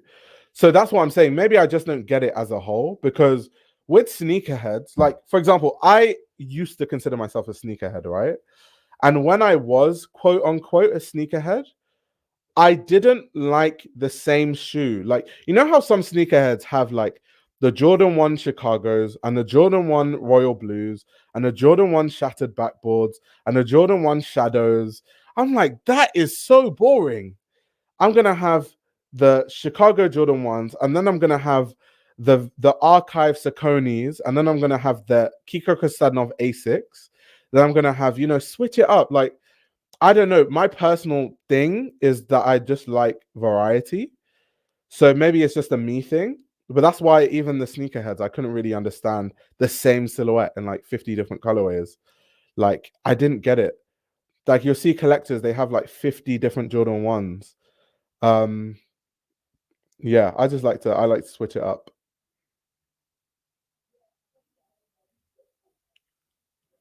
What are people saying? I think it depends if a person likes a certain style.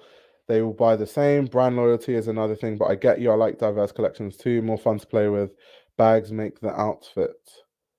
Micah wants to hop into the chat. I'll put the link in the chat so you can join. Actually, Micah, you buy some luxury bags, so you would be a good insight because also another straight man talking about luxury bags. um This is about showing power. I have more than you. I have 50 Chanel bags. You have one, you brokey. That's funny. Okay, I understand the craftsmanship, but once again, kind of going back to one of my old points is a lot of these brands, we know that the craftsmanship isn't there anymore. So I guess you're not buying the bags anymore for craftsmanship because you know it's not there. So that can't be the reason why you're buying the luxury brands. I also far in the closet, he's in Narnia. That's funny. That is funny.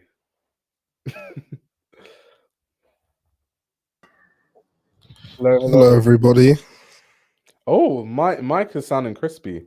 Is it okay? Yeah, yeah. I changed my every stream. Yeah, I tweak my settings a bit to try and get to a level of perfection.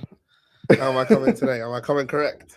No, the audio is good. Rachel said I strike me as a bit of a minimalist, so you probably don't have the collection in pod. Yeah, I don't Okay, actually no, own a no, no, lot no, no, of no, no. clothes, Okay, to be firstly, fair. bro, you're capping heavy. I Like, don't own a lot of clothes. bro.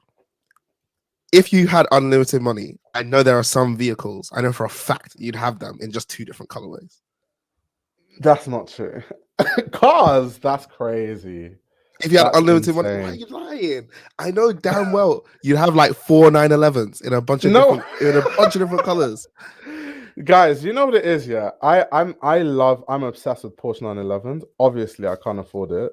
Like Porsche 911s in the UK, at least a decent one would cost like what new 180,000 pounds or like something insane like that.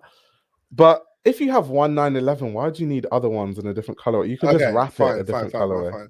That But doesn't make scrap that sense. aside. No. Scrap that aside. You know what it is? Well, I can only speak for me. I can't speak for like all the bag girlies in the world. But even like, as you know, like I have not as expensive as Chanel bags, but I have like some clothes where like I just have it in multiple sizes, or a few clothes that I have the same piece in like multiple colors. And it's like I think if the design is just something, or sometimes it's even the functionality is just something you've fallen in love with, then you're like, Yeah. oh, let's say it's a black bag normally, but a black bag isn't going to suit what you're wearing. Then you're like, oh damn, I love everything about this bag, but it doesn't fit what I'm. Mm, Let me just get it in a different color. That's the mm, perspective I look at it from. So I normally do it. It's not quite the same, but I normally do it with, if I really like a piece, I'll buy it in a couple sizes so that sometimes I can wear it like slimmer fitting, other times I can wear it like oversized. And that's to so some people, interesting. I've never that's actually done stupid, that. but like to me, it makes a lot of sense. I don't think it's stupid. So what I'm saying is I just don't understand it because I've never done it. That's why I'm actually asking Mm. people to explain it to me. I'm not saying explain it to me, oh, you're wrong. I'm more actually saying Yeah, explain it to me so I can understand a different perspective, right? It's like I'm not trying to live in yeah. a vacuum. That's what I'm trying to understand. No, I feel you. Like how I other think as people see it. well. I think the main thing is just because earlier when you were like, oh, if it were me, I'd have like the white YSL bag and then the green Caperni bag, and then Right. I think for some of these lot as well, they just deem like, I mean, it's not, but they just deem the Chanel flap as like the perfect bag. And to Mm, that, like, I can't critique it because I have some stuff in my head where I'm like, this is perfect. Like, if it were up to me and I didn't care about like what everyone mm. else was wearing to like some extent, I do think if someone told me they think the Jordan 1 is the perfect shoe, I wouldn't argue because like from a design perspective, I just think it's a brilliant shoe. So Yeah. I get why those Jordan heads are like, oh, I want 10 different colors of it and blah blah blah. It's not for me, but like I get it. Mm. Oh, That's also guys, interesting. for Stream Law, I got a pet today. She's sitting on my lap now. He is sitting on my lap now, actually. But you guys Go can on. help me. You guys can help me name him. At Name the it. moment, he's called Colin, but we might change his name. Oh my god. Oh Stream my Law, god. guys. Put that to This the is Colin, camera. guys. Oh my god. This is Oh, what. he actually bought it. This is Colin. Oh my god. Does Colin need a different name depending on what side you look at him from? He actually Guys, I told you guys, I'm out here doing shit for Stream Law. I've got a couple other things coming for Stream Law soon as well. But yeah, guys, this is Colin. So I've got to put him back now. Oh, you know what? Wait. I know what we can do with Colin. That is the Okay. funniest thing that I've ever seen this year. That is hilarious. He actually bought the LV turtle. There is no way. There is no way this I'm guy struggling a actually bit here, bought that. guys. Oh, okay. Oh, look, Colin can live on here. Colin, he's cute. He's cute, guys. You know what? Oh my gosh. Look at Colin, guys. He's a nice little chap. Yeah, we roasted the turtle on a different stream, which is why it's hilarious that he bought it. Because it was the stream where we were going through different brands' websites and looking at how ridiculous the prices that luxury brands charge are these days. And so we went on the LV website and we saw this like turtle. That's like I was making fun of LV and saying that they literally used the scrap fabric from the canvas bags to make that turtle. And we were laughing at it. And this guy, this absolute joker, actually bought the LV turtle. Guys, Colin is cool, guys. I've got another thing loaded up for Stream Law as well. I think what that'll are come we next stream. naming? What are we naming? What are we naming the turtle? Micah, they're asking you, did you buy it for full price? Guys, Why are there so many questions? That's federal activity. Everyone's moving like DJ Flat. But yeah, guys, Urbans, please in the chat, let's name Colin. I think he's called Colin, but if someone gives a better name, we can change his name. Also, Cornbar, I agree that the Dakar collection was one of Virginie's strongest collections. I agree. I'm with you. That was a while back, though. Can't lie. Yeah, it was.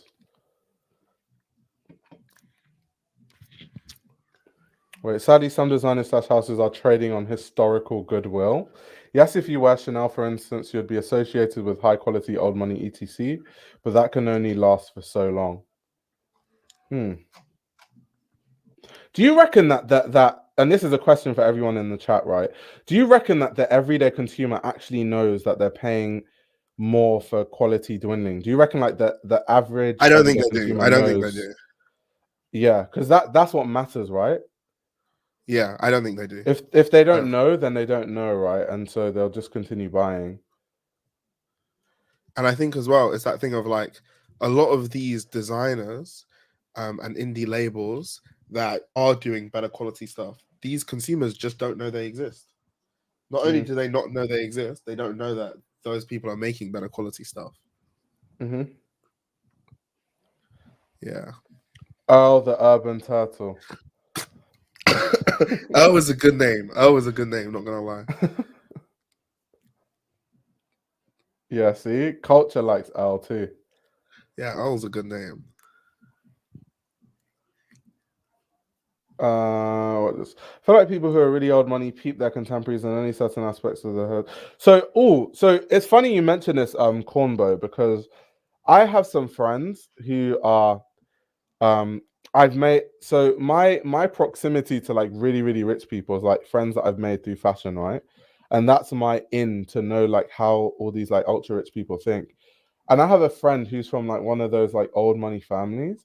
But she's like really fashionable. Like she loves brands like Peter Doe and like all these brands, right? And she was telling me one time that she was trying to get her mum to wear, what was it again? I think it was like some Cartier like jewelry thing that she thought was cool. But her mum didn't want to wear it because her contemporaries don't wear it. But the second that her contemporary started, I swear, but the second her contemporary started wearing it, she circled back and then she spoke to my friend and was like, "Oh, you remember that Cartier piece you're talking about? I get it now. It's like really interesting. Where can I buy it?" So a lot of these people, they don't have style or individual style or anything. They just wear what everyone else wears in their circle, and what's cool in their circle is what's cool. So there's like, as my friend was describing it, she has an auntie who's like the style person that everyone follows. So unless that auntie wears it, none of the other women wear it. But because the auntie wore the Cartier piece, that's why all of them decided to wear it. So it's kind of strange how those circles move. Like they don't think individually. It's like insane. Oh, you know what? I saw you say something on Twitter that fits this topic that I disagree with. You were discussing with someone on Twitter how much these super wealthy clients make up for the revenue of these brands. I think it's a lot higher than we all think. What do you mean, the super rich people? Yeah, I think it makes up like a very large portion of these sales. Obviously, it's not going to be 15 billion out of the 20 billion.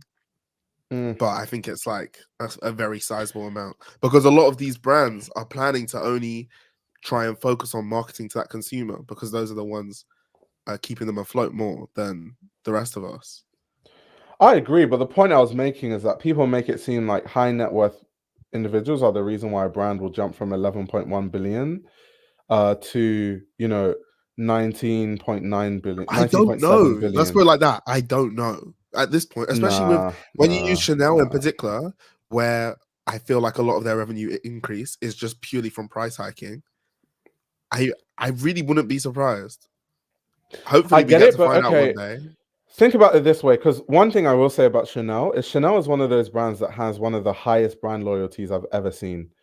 Like Chanel customers, especially the high net worth ones, are serious repeat customers. Like they come every season, they buy the couture pieces, they come every season, they buy the ready to wear pieces, they buy the bag, they buy But even then, how much is their spend? Because say you're like, I don't know, like a billionaire, or like you have, I don't know, a really rich husband, like a billionaire husband, whatever. These are like the super, super high net worth individuals, right, that buy Chanel.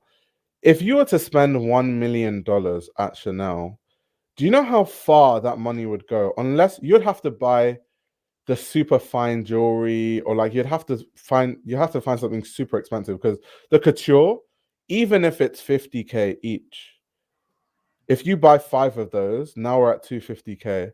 If you're like, okay, I want to ready to wear pieces too, ready to wear, depending on what the piece is, you could literally be like 30 pieces deep, and then that's another 250K. Accessories, bags, and all that. Now that's going to bring us to 550 in total, 550K. So it doesn't make up, because when you think they make like $19.7 billion, it doesn't. People just think rich people just come and spend 2 billion. Like, it's not. I don't honestly, or from what because I'm also going off like the kinds of things I hear from sales assistants at these brands, and it really sounds like high net worth clients really make up a lot of the sales. And when you combine that with, remember what Finn was telling us a couple streams ago, that the That's different reason though. DSM That's was staying different. afloat it's different, but I'm just trying to emphasize like Yeah. the spending power of these type of clients. I think is just like absolutely phenomenal. Yeah, because like why I say it's different with DSM is DSM has a wide product range. So I can actually see how, if you're a high net worth individual that just has millions to waste, how you could walk into DSM and be like, spend 2 million. Because in DSM they have that. Right. It's Okay, easier to so spend 2 million in DSM than at Chanel. It is. okay. A few months back, I was at a Louis Vuitton event that I got invited to. And it was like, in this scenario, it was like an event for high net worth clients.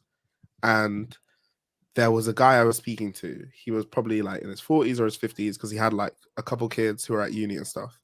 He was saying stuff like, oh yeah, I quite like Louis Vuitton. Louis Vuitton is the brand that I have at the office. So at the office, all my wardrobes only have Louis Vuitton. Whereas at home, they only have Prada. And then at the other house, we only have Gucci. God is my witness. That's what this guy was saying.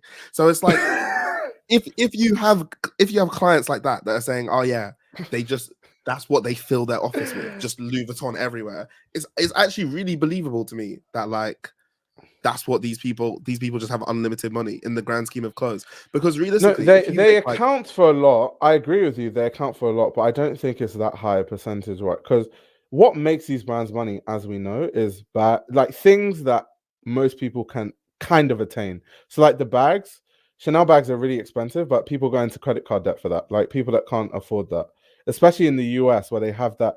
You know, in the US, they have that limitless. They just don't have Amex. limits. They just don't have limits. Because we don't have that in the UK. In America, they can just like, that Amex is crazy. No limits. That is calling for people to be in debt. That's low-key mean for the government to just let people just spend unlimited funds and then be in debt forever. That's like insane. So that's the thing. So those things are actually attainable for most people, like things like the bags, the footwear, the perfumes. Everyone buys the Chanel perfumes. Like Bleu de Chanel is one of the best-selling perfumes for men, and Chanel No. 5, I think, is the best-selling perfume of all time. So I think it is. Once again, like, it's not rich individual. I get that they can come in and spend 2 million, 3 million, 4 million, but when you look at revenues of 19.7 billion, majority of them are aspirational clients. They're working class people going into debt. I hope one day we have like slightly more breakdown come out that will help us work out, because I think it's a lot higher than everyone thinks.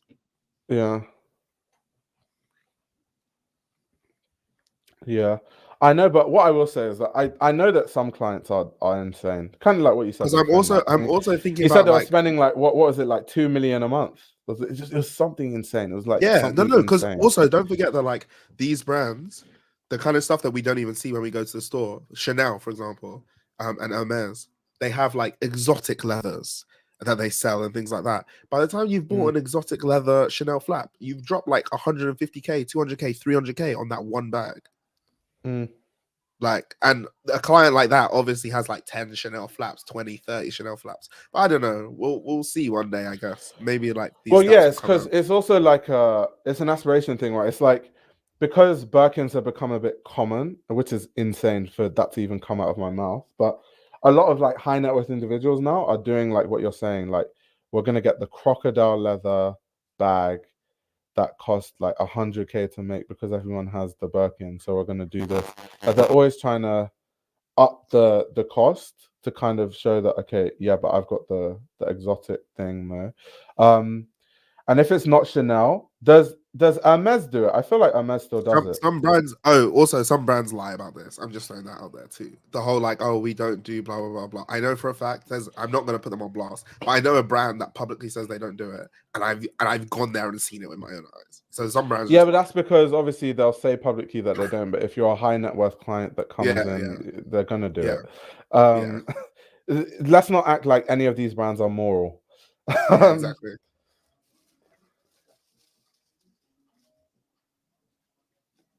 aren't off the rack perfumes a bit boring? Not really.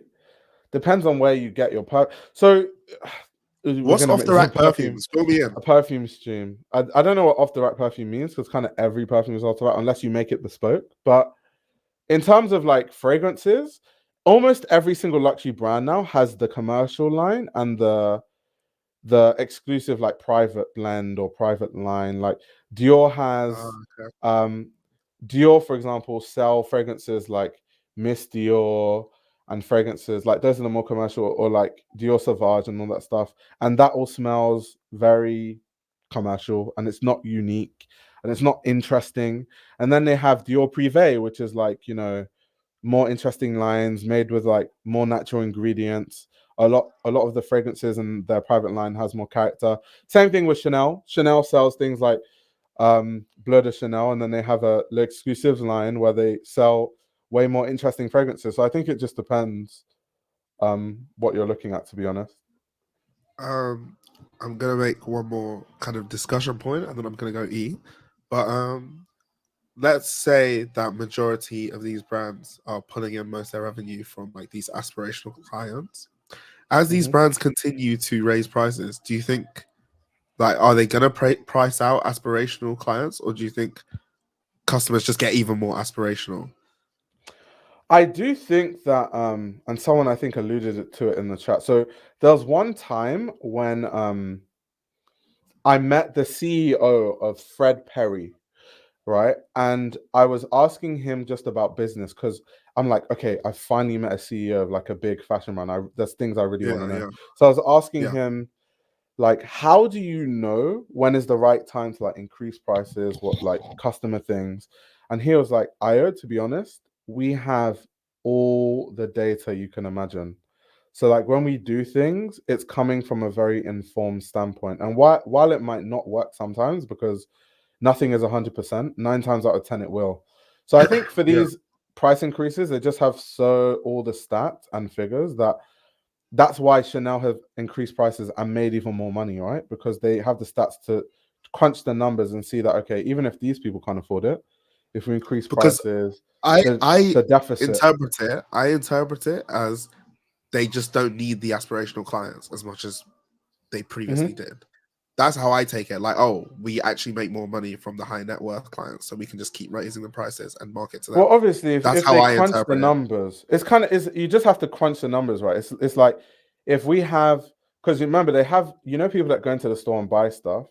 That's part of the stats because you can see everyone's average spend right over the year, each client, right? So you can probably look at it and be like, okay, the average spend of the typical Chanel customer spends 20K in the store a year. So if we increase this back to this, okay, there'll be a drop off from the people that are under this. But if these same people over 20K buy the same amount of stuff, overall, we're actually up.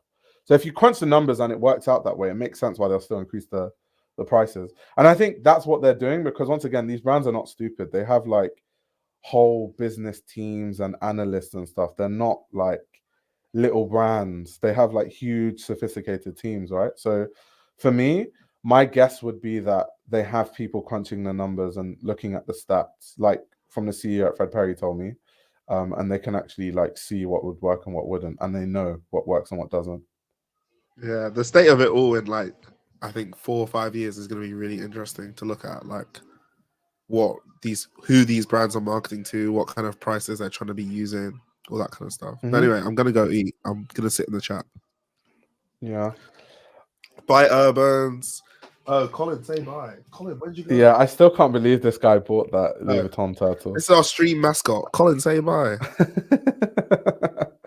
Hanan, by the way, if you want to jump into the stream and give your thoughts, I'd love to hear your thoughts on the topic, and then we'll close the stream.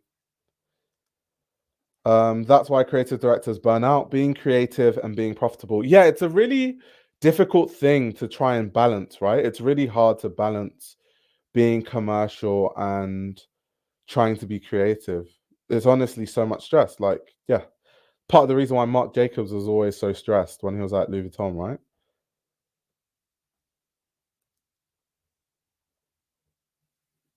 I was talking before how China is not going to spend as much as before because US and Europe are in a commercial war with China. Interesting.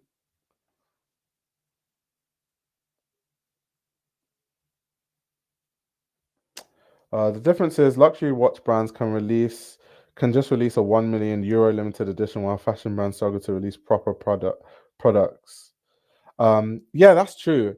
But I do think though that those watch brands, a lot of them have started to overdo it. So what's this brand? AP is like Audemars, right? I think over time they've almost been watering down the brand with how many celebrity collaborations they've been doing, how many influencers they gift watches to. It's almost like cheapening the brand, right? So there used to be a time when watch brands could do it tastefully, but I think at the present moment, I think some watch brands are overdoing it, and long term, it's going to affect how people view some of these brands or the prestige of some of these watch brands. But for now, yeah, there are some brands that they just released like a limited edition Cartier tank, cost 500,000, limited to 10 people, and obviously rich people are like, I want to be one of 10, so they just buy those things. That's definitely like a thing, right? Hello. Oh, Micah, you've come back. And you have to hop back in really quickly because you started talking about AP, and I was literally asking a big watch person at a store about AP today because I made the same point as you. I was like, yo, I'm seeing all these people, some of them I know that aren't even as influential, getting free APs, blah, blah, blah, blah. I was like, is AP down bad? Are they trying to like do marketing, blah, blah, blah? And he was like, funny enough, the same thing I was talking about earlier. He was like, oh no, AP they've restructured their entire business structure. So now it's more focused on, they make a lot less watches than like a brand like Rolex. Apparently AP maybe make several 100,000 watches a year versus like Rolex is alleged like 1 million. But you can now go into any, they want it so it's more like now you can go into any AP and buy a watch at any time. But now watches are priced at like 15, 20K. So it's more like they're selling, even if they sell like less, they're pricing so much that it balances out. But I thought the same thing too, because we as you know, yeah, but I think my thing was more like a long-term thing that I think will be watered down. It's not going to be immediate if that does happen. Interesting. I don't know. They're really expensive watches. They are. Compared to how much they used to be, specifically AP. Yeah, hi, Hanan. Hi. How are you? Oh, I'm good. How are you? I am so sad. I am crying. This is a loss. A loss. Did you see Kathy Horn in the cut? No, what did she say? She went in on Virginie. It is on, go to the cut on Instagram. And to be honest, I mean, like, people are kind of dragging Kathy Horn. It's on the Wouldn't cut. be the first time. It's fine. I'm sure she doesn't care. She is fine. She knows what she's doing. and read the stuff that she said. I mean, like she called her. Wait, her designs didn't come from a woman of strong opinion, so it would seem, about dress and modern attitudes. Who made you want to instantly change how you dressed, as Coco Chanel herself did several times during her long career? Check out the pictures though, because there's more captions. There's more stuff in the pictures. Okay, Chanel needed a change. Outgoing designer Virginie Viard didn't or couldn't give the house the modernity or innovation required. Facts. No one, no one who follows fashion could be too surprised by this move. Only that it took so long for Chanel to make it. Damn.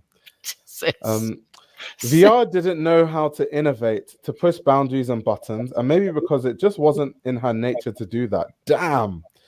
That I can't think of one novel or interesting thing that VR designed over the past 5 years, apart from her stubborn insistence on old-fashioned shorts, is telling.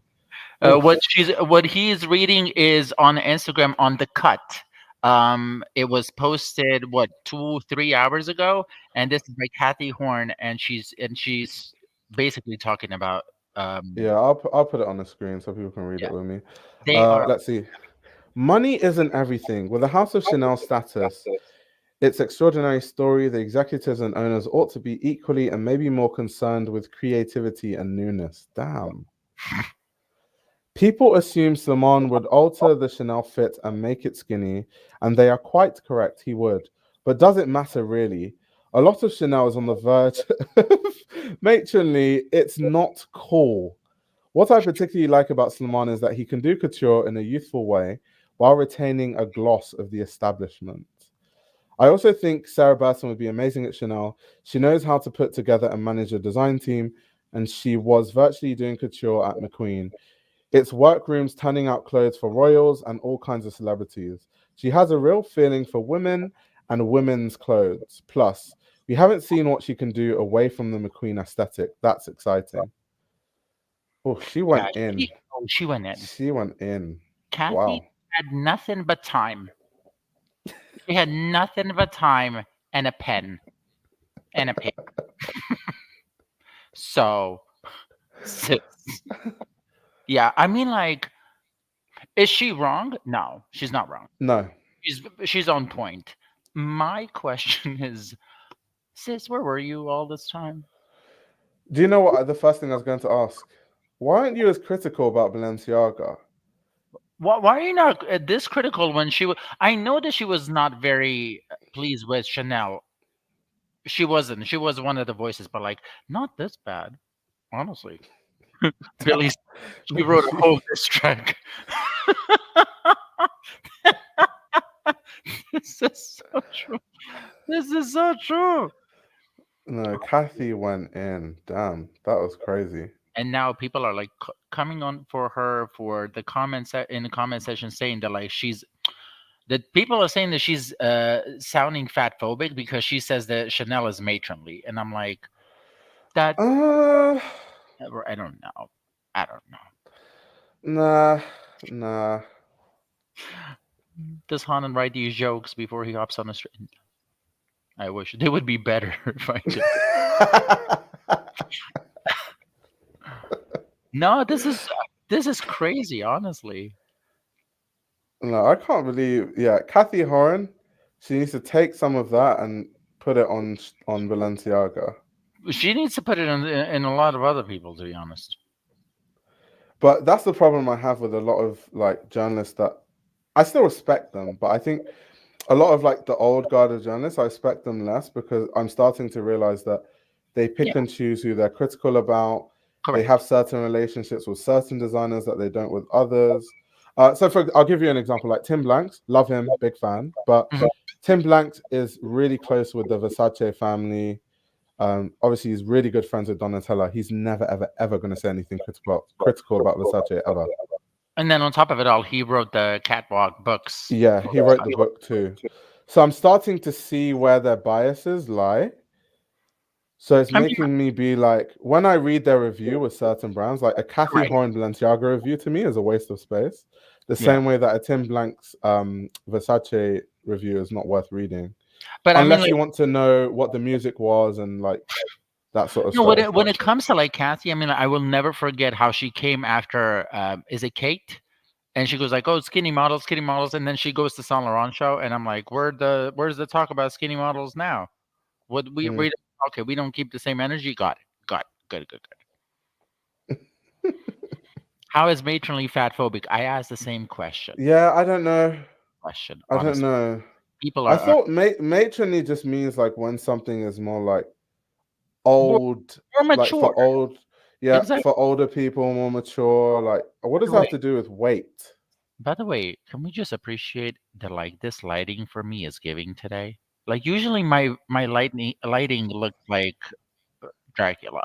Today it's giving professional. But I agree. I agree. I don't know what it doesn't have anything to do with weight at all. Honestly. Yeah, I don't see where the weight, like it. Yeah, I don't get it. But like look, I am glad. I hate to say this. I hate to see another woman leave, to be honest. But this is Mm, some aesthetic I really do not see for Chanel. So for me, it really is not the question because like this topic of gender has been a whole conversation yesterday and today. Just be mm, like, oh my God, people are hating on her because she's a woman. I'm like, we're not. People are not hating on her because she's a woman. People are hating her on her because like we don't see the vision that she's trying to push. Me personally. mm. And and it just so happens that like right now the two biggest houses are Dior and Chanel. That like I really don't see the vision, and it seems like oh Mm. my God, like we're hating on women. I'm like we're not. Like at this point, like we're praising Sarah Burton and all the other women, but like I And don't. Phoebe Philo and stuff. Phoebe Philo, Chemina Kamali, so many other Simone Rocha, all of them were praising, but I'm like sis, we cannot like everybody's work. But then that's the internet, right? So the internet loves negativity. So when you're being positive about 10,000 women, Yeah, no one is there. But the second you're negative about one woman, you true. become like sexist and all that stuff. But it's like, what about the 10,000 women that I love? Like, Correct. no, you're Oh, sexist. that does not matter. Um, By the way, because it's people are just anti-critique. Jeremy Scott made an announcement and he said he's going to Chanel. I don't know if you can see. He is wearing a pearl necklace and he posted this 3 hours ago. So it is official. We have a new Yeah, creative. Luke. I feel like Hanan does write these jokes. Wait, what did you say? What did you say? No, Yeah, no, Jennifer, matronly is more age phobic than it is fat correct. phobic. Exactly, it's Very true. definitely age phobic. Definitely. I agree. Um, Hanan, so what's your? I went through it in detail earlier, but what's your opinion on all the names that people said? I'll run through them one by one. So Nicolas Gasquier for Chanel. No, no, Why? 100% no, 100% Why? no. I don't need to see him in Chanel. No, no. Didn't he just extend his Renewed his contract. Yeah, that's the answer. He's not going to leave Louis Vuitton. yeah. And to be honest, I don't think that he would like. What is he going to? I don't know how many women in their 70s are going to like fishtails below the breast. In how many? What, two? No, I can't. Like for People are me, gonna the Chanel clients are gonna have to start losing weight if they want to fit in his uh, in certain people's Chanel's, uh, especially Eddie Slimane, who I was gonna ask you about after. Now, what do you think about Eddie Slimane? I can't see it. It kind of like it does make sense. I have to say, he's French. Carl loved him. Those are like all of the questions that like Yeah, they're they were really good friends, weren't they? but correct. But on top of it all, doesn't he want to do menswear? He wants to do menswear, and Chanel does not want to do menswear. Yeah, my argument was that he could finally bring a decent menswear line to Chanel, even though But I we don't know think they don't want to do that, but maybe they might realize that that's the untapped market left for Chanel. But on top of it all, I think that they are going if they get him in, I think that they're just going to let him do ready to wear and couture. Mm, Like I don't think that they want him to dwell in the fragrance business and and the makeup business because allegedly Um, I think in negotiations before, he wanted to get rid of like some fragrances, Right. and they're not going to get rid of fragrances. That's like the Of bread and course butter. not. So what he wants to do, he wants to just like, it's like very much him. When he comes to a house, he wants to like do something big to make it pop. To be like, oh yeah, he is here. Like Celine removed the Oh little yeah, C. I removed He's going to remove the one C. accent. He's going to remove one C from the logo. Um, so it's going to be Coach. But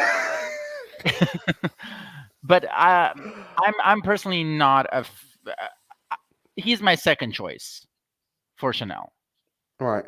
or my third. I would not be Okay. mad if he was there. Sarah Burton. I understand that. So something I said earlier, I don't think it's a good fit, but I want to know what your opinion is on it.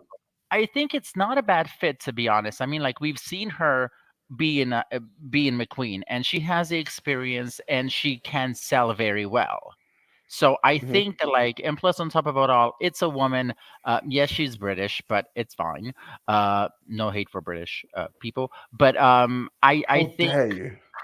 but I don't think that they're going to go for Sarah. To be honest, I don't think. For me, I don't see it in the cards. My thing is, I think Sarah's tailoring is too sharp. She's too intellectual. I think Chanel is about fun and fantasy and being playful and feminine.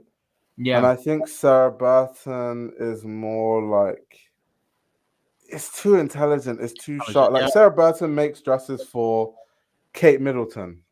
yeah, fair. Like Kate Middleton would not wear Chanel tweed with the mini skirts and stuff. Like it's not Yeah, true. it's just not in the cards. Juke said Sarah for Givenchy. Yes. Now that's a yes. That's a Yeah, yes. exactly. 100%. That's perfect match. Yeah, I agree. What do you think about Pio Paolo? I don't see it. His couture would be over the top and beautiful, 100%. But I don't see it, honestly. I mean, like, Mm, he's a good designer, but like the last, I don't know, last couple of like Valentino collections were nothing revolutionary, like nothing like wow. hmm I mean, like, but I think he's my second pick. My first Okay. pick, and don't hate Didn't me. you say Eddie Simon is the second pick? Well, two of them can share it. Um, I'm not making any decision. My first pick, and do not hate me. Do not. You're gonna hate me so much in the comment You're section. gonna I'm say going with Jeremy Scott I knew you would say that. I for just knew it. for a couple of reasons. Okay, what's your reason for no? This is the debate time. I just think that I can see it, but the problem is like sometimes Jeremy Scott can be so kitsch that like he's gonna give us Virginie Viard type of kitsch, level of kitsch, where it's just gonna be like, no.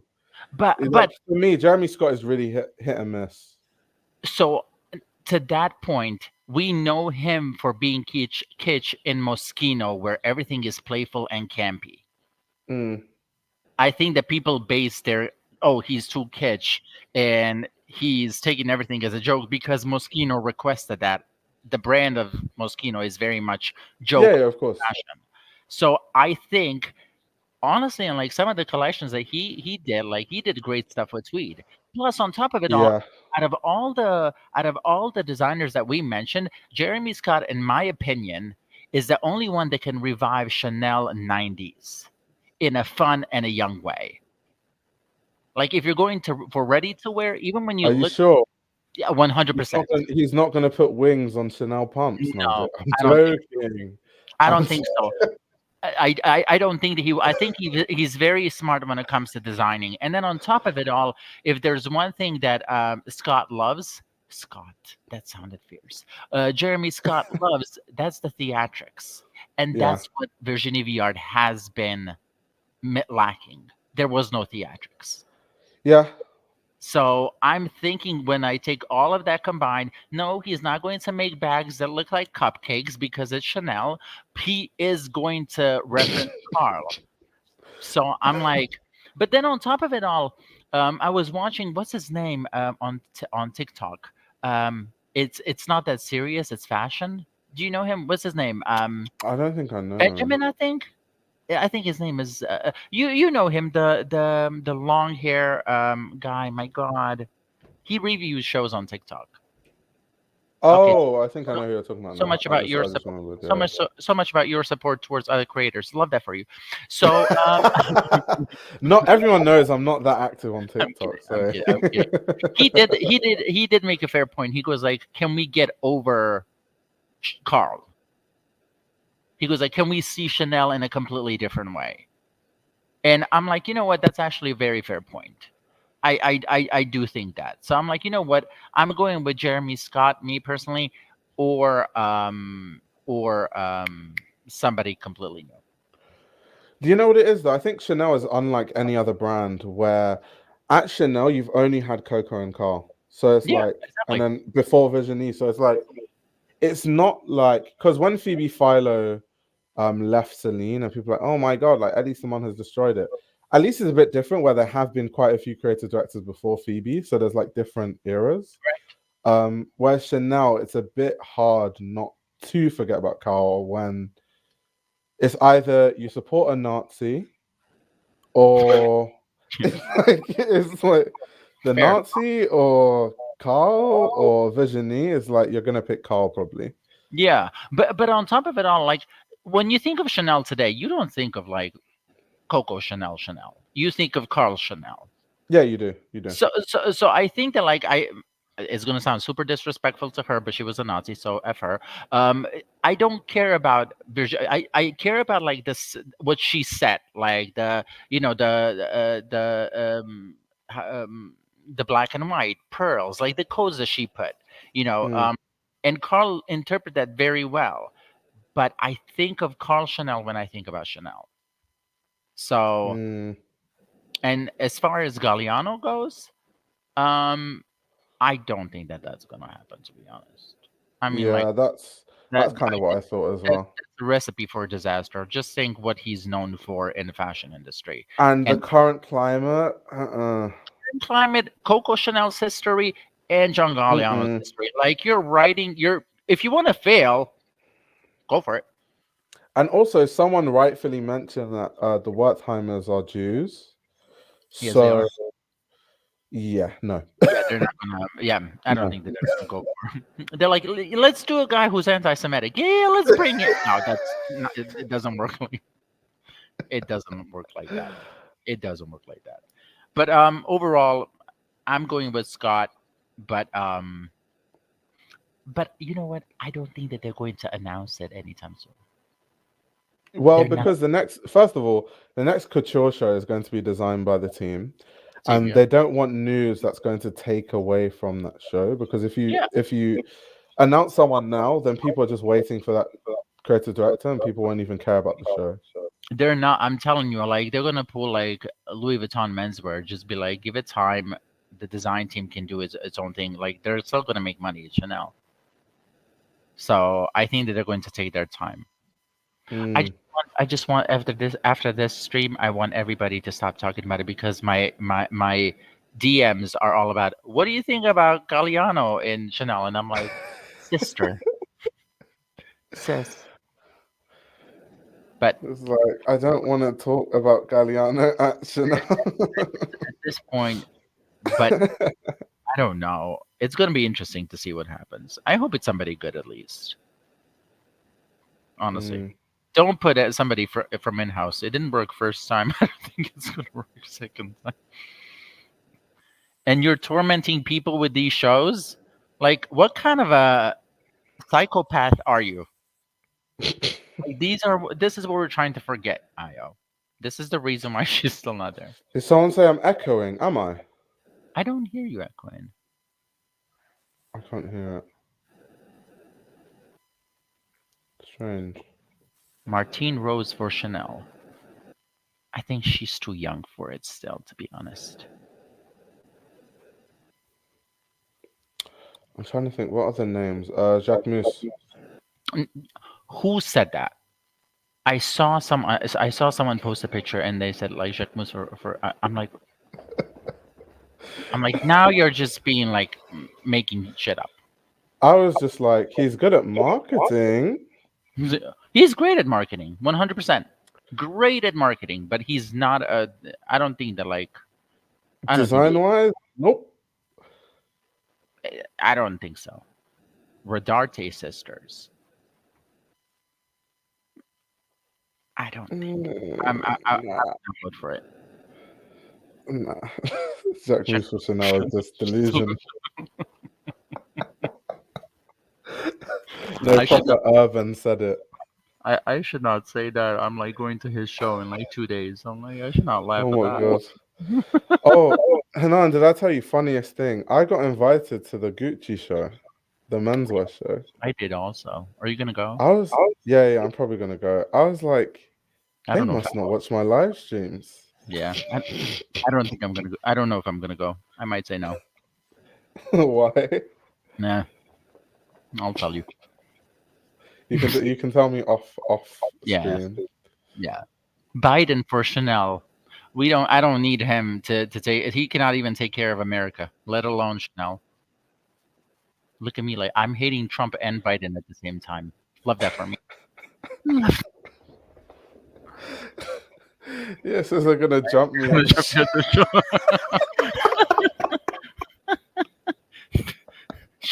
I don't know. If I were you, I would not. It's a trap.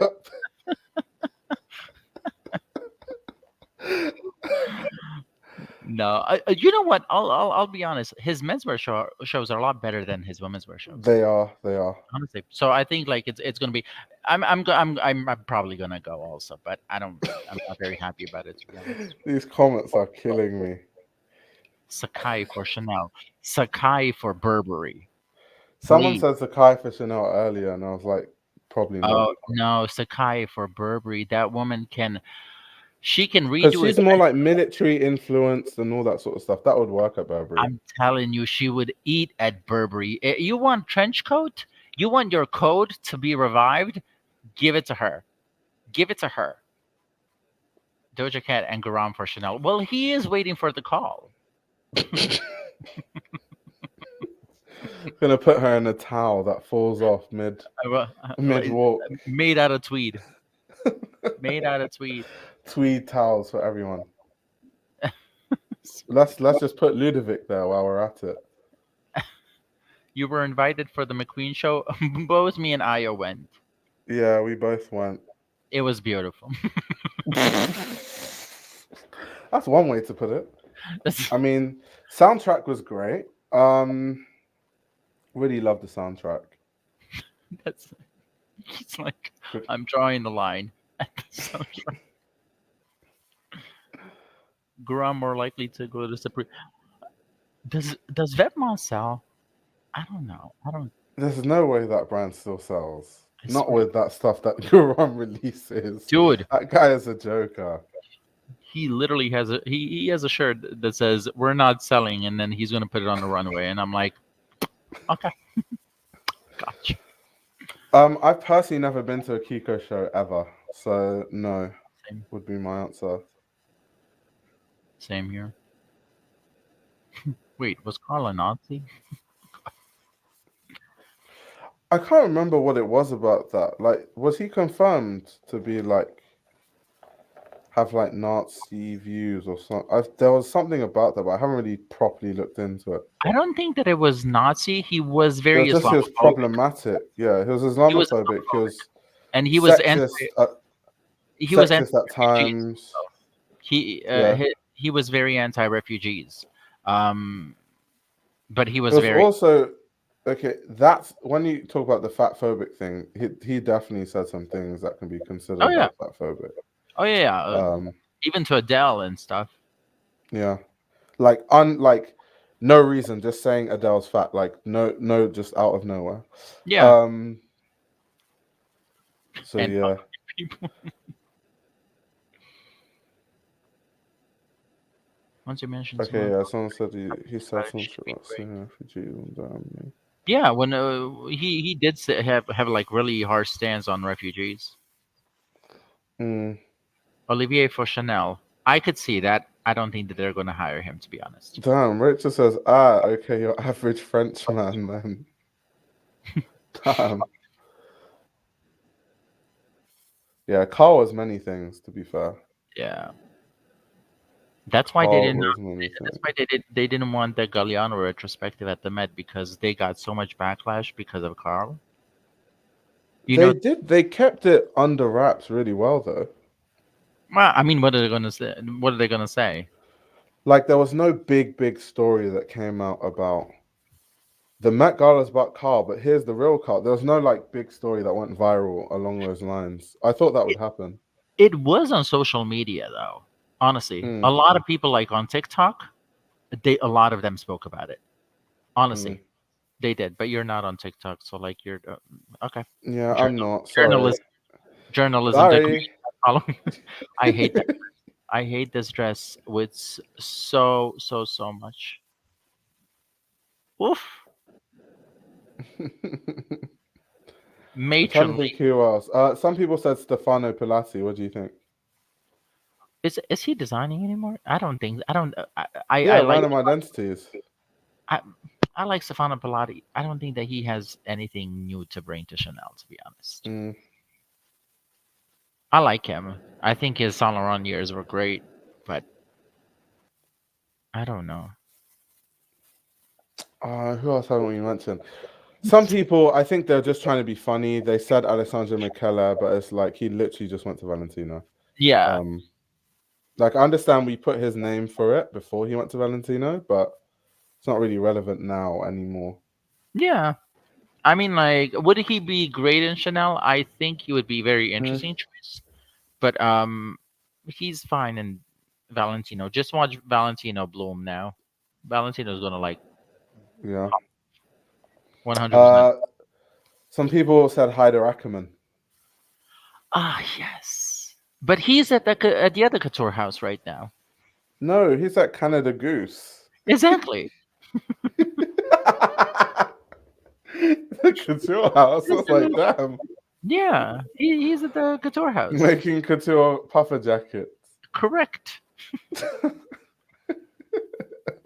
He got that check. He is like Shout out to Hyder Ackerman. That's why I, my opinion was just that I don't think he wants to design at a big house. I think he just wants to chill out a bit and just make good money he's and fine. just like not do He too did much it. work. Exactly. He did Um, the designing. He's fine. so I get it. Like I actually get it. So Carl may shout have out been. to Hyder Ackerman. No, I love him. And he's, you know what? The other day I was thinking about that. Extremely attractive. Honestly. Like What Hyder Ackerman? Hyder is very attractive. Is he? He's got like some kind of an energy about him that I'm like, you know what? Hmm. Work. Honestly. Jason Derulo. Are you hinting? Oh yeah. Yeah.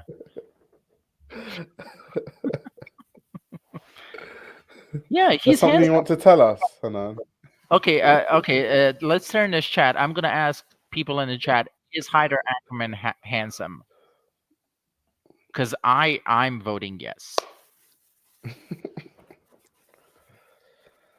Micah says it's that masculine sexiness. Pause. Why are you pausing? Hyderman is a zaddy.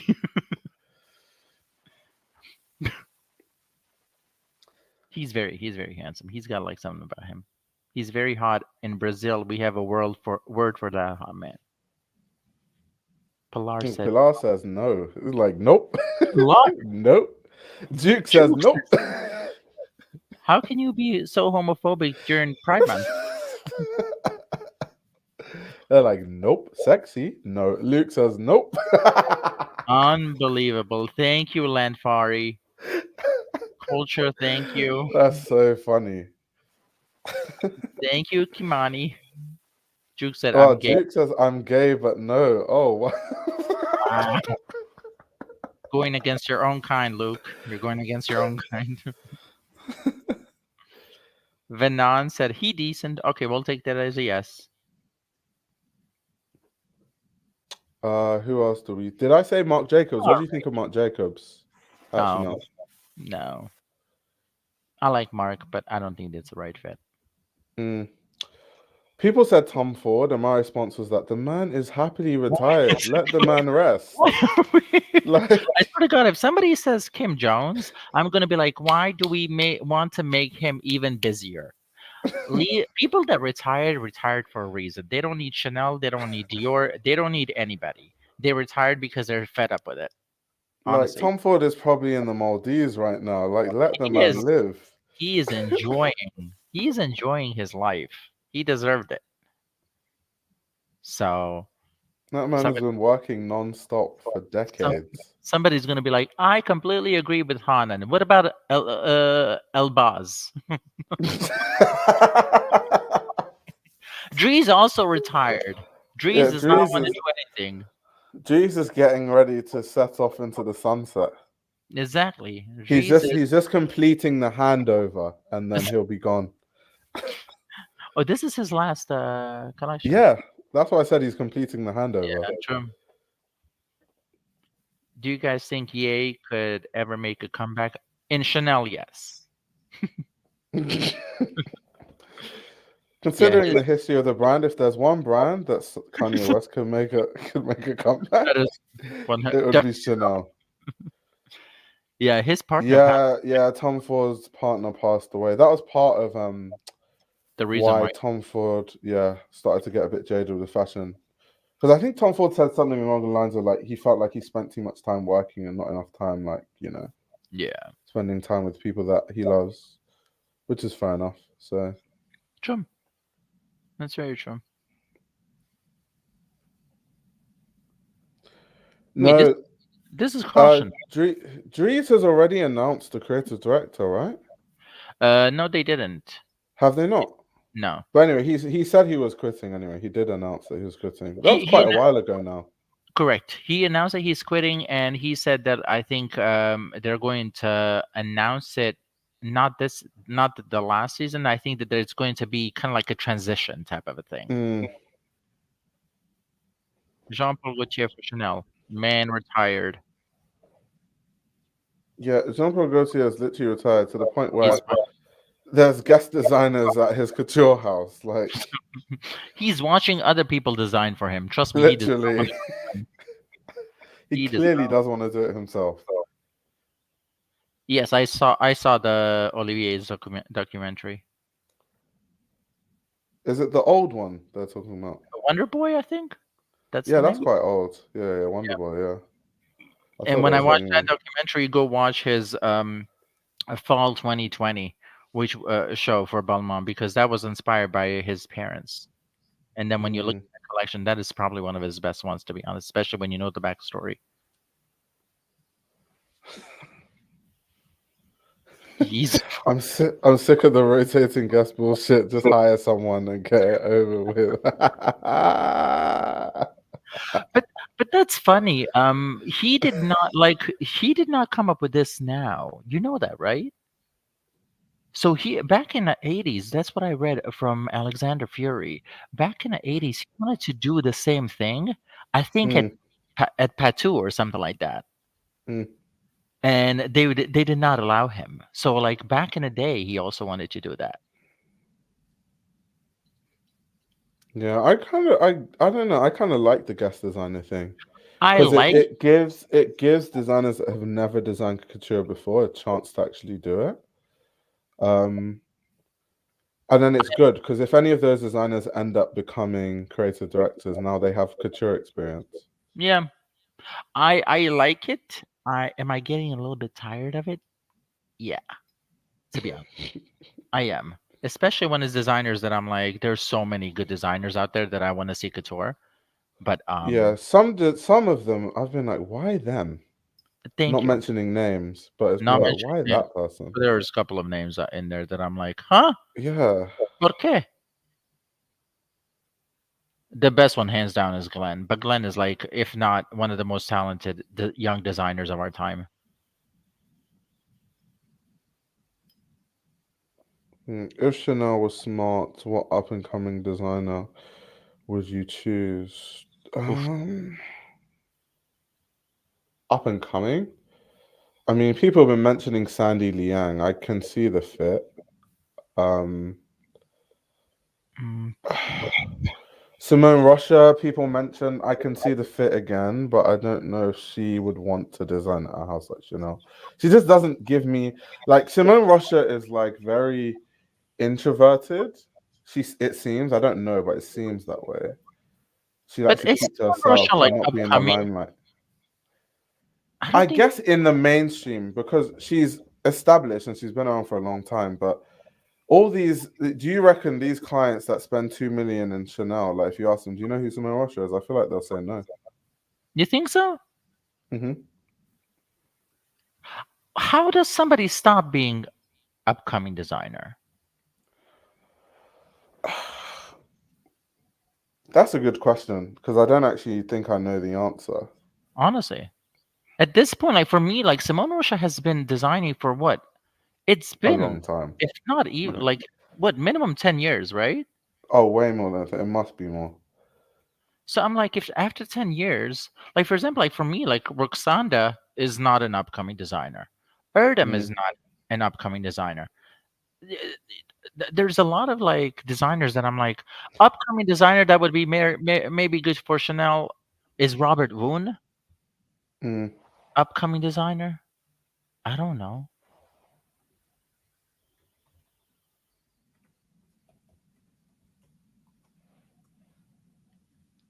I think Zara would be great for as in Chanel. Whoever designs for Zara. I like Robert Woon. I like Robert Woon also. Can Robert Woon make like ready to wear though? Because Chanel, their ready to wear sales have gone up by a lot. I was reading the financial report earlier. Um, I just don't see Robert Woon is good for the red carpet. Ready to wear, not so much. Fair.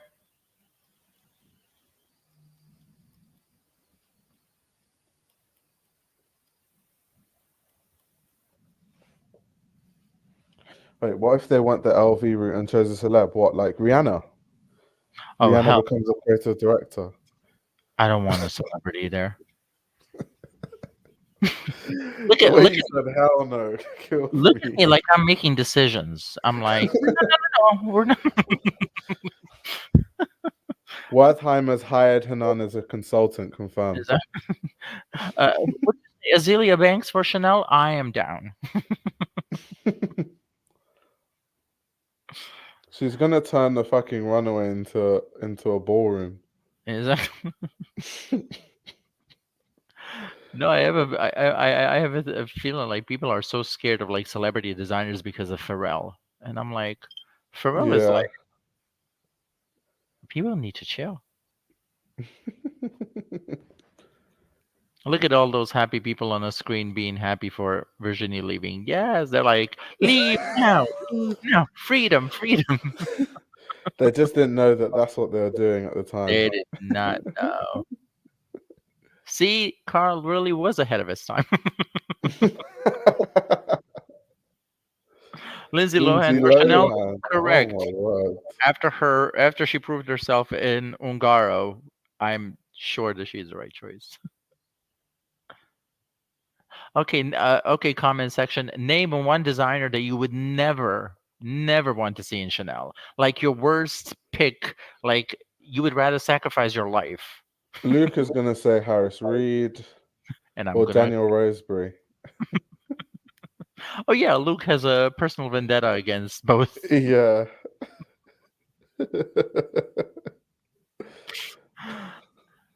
Isn't free freedom an oxymoron? Demna. That's Io's answer. That's my. Why are you taking my answers? I Seni. would say I'm supposed to say Damna. I got Mike Amiri. That is hilarious. They went to the Mike and Mary. Oh, Zemna. Y'all are Jack Muse would make me irate.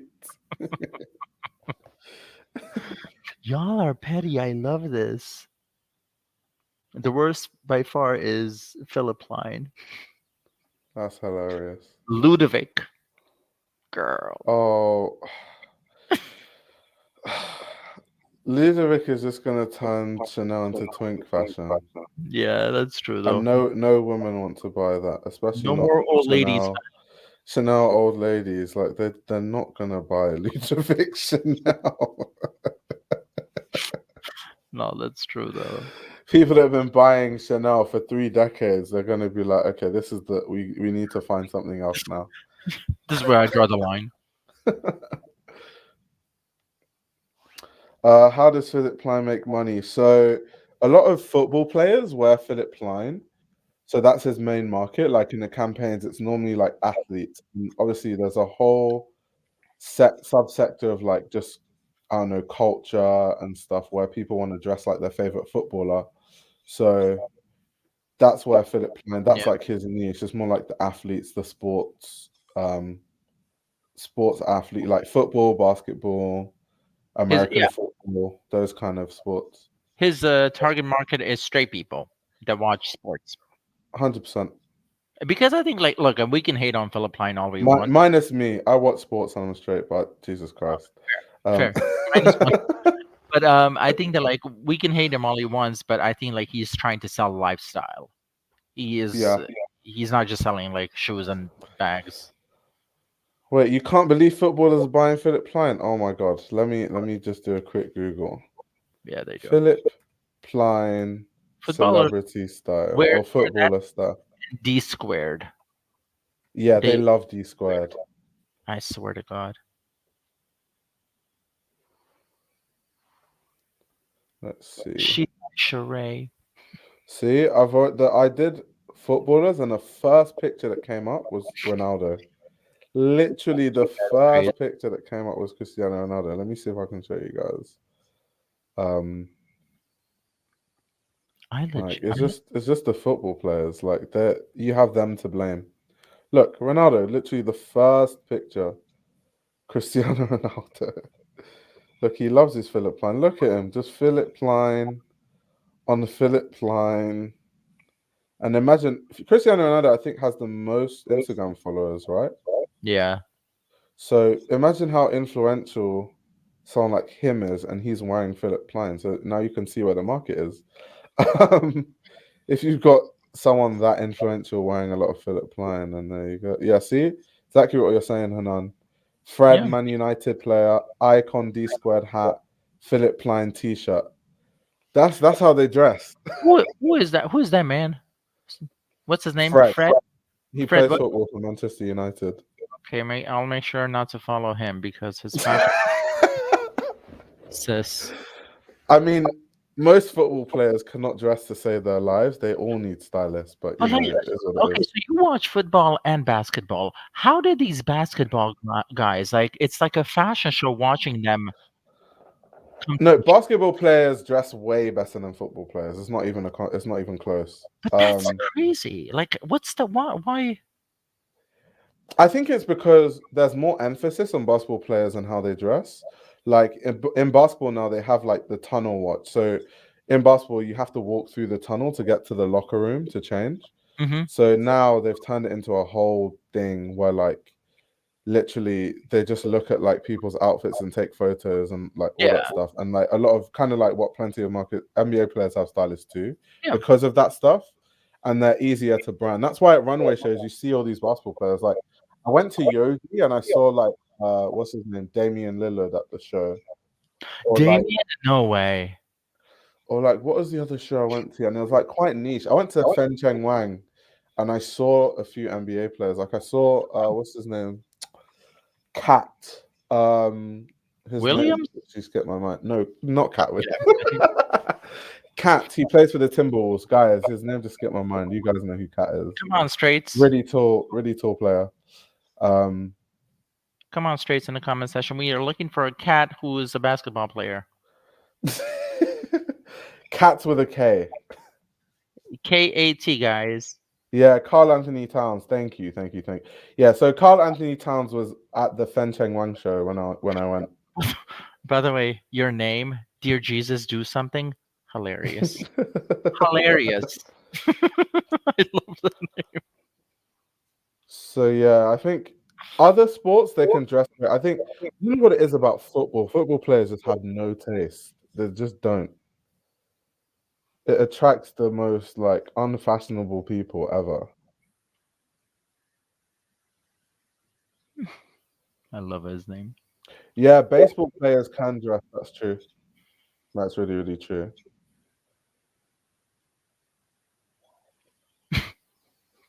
Jesus Christ. Please get Ronaldo Philip off the screen. It's because Luke wanted to know who the Philip Plein customer is. Look, we've got Marcus Rashford. He's wearing a D squared cap. Givenchy distressed hoodie, Philip Plein shorts. See, this is people wanted to know the market. Here we are. Word again. And people are doing these breakdowns because people genuinely want to buy this stuff, like D That's squared crazy. t-shirt, D squared hat. Like they're breaking down the outfits. Like people actually want to wear this stuff. That's crazy. Wow. That's crazy. So now you know why Philip Plein makes good money. There's a market for everything. Micah says he'll go fit for fit with Shai Gilgeous-Alexander. No, you won't. No, you won't. Shai is a dresser. Shai can actually like throw it down.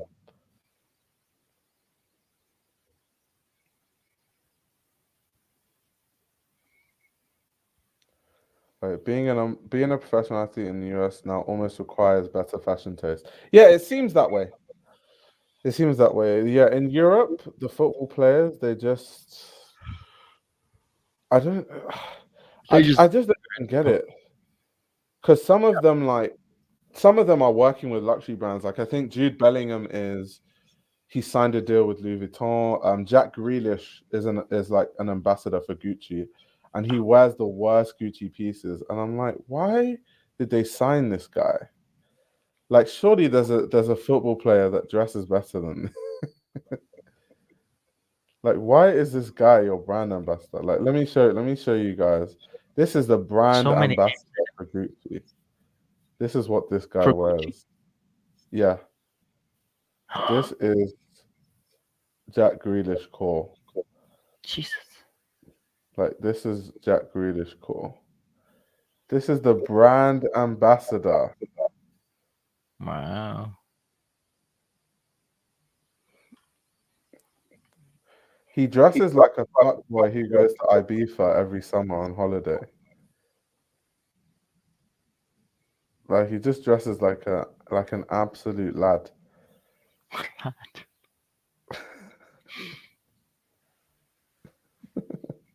Yeah, exactly. Love Island core. That's literally how he dresses. It's just like this guy is actually a brand ambassador for the brand. That's insane.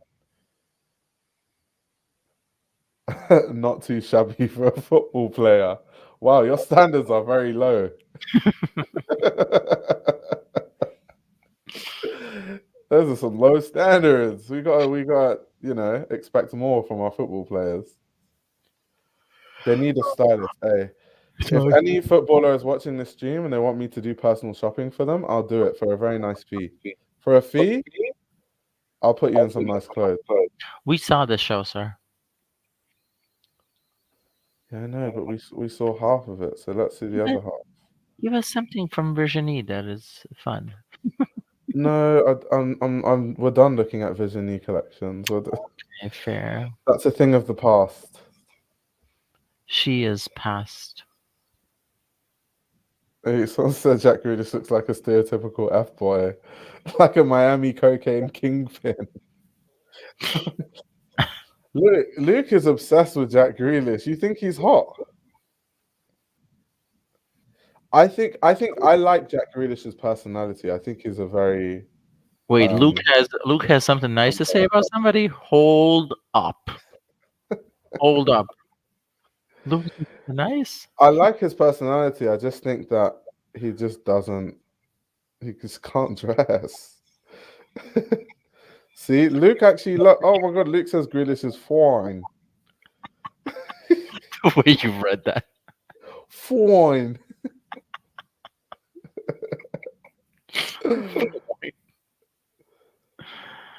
Oh god. I'm new into fashion, so thank you. Good luck. Give it a week, you're gonna hate it. It's fine. Oh my god, um, whatever you do, don't put that Dakar collection she did. that's an ambassador. We've already done that. You did? Okay, Yeah. good that it wasn't here. Do you not like it? I actually think that's one of her better collections. You know. Are you serious? Yeah. I don't know. For me, some pieces were nice. Overall, that collection for me was like I mean, I with Virginie Viard, the bar is really low anyway. So you're gonna have your collections that are, but I she mean, her best collection is still not that. You know. she had, in my opinion, she had a couple of good collections. I have to be fair. She really did. There were only a few couture collections I really liked. I did like the Dakar collection. I liked that the recent couture collection that was like the ballet core thing. Okay. Um, Apart from that, no. The Manchester collection made me want to vomit. The Manchester. That was really bad. I'll tell you exactly because I know which one. I know which one exactly. Oof. Like I said, do you know how many collections she showed? A 2 out of 30 ratio is not good. She certainly didn't do that. Did she? She must have done like, because she was there for 5 years as creative director. Wait, So I'll count it. I think I. Yeah, and what three? Chatpit, Shesedan, Osida, Desedan, and Swanis, Chinese,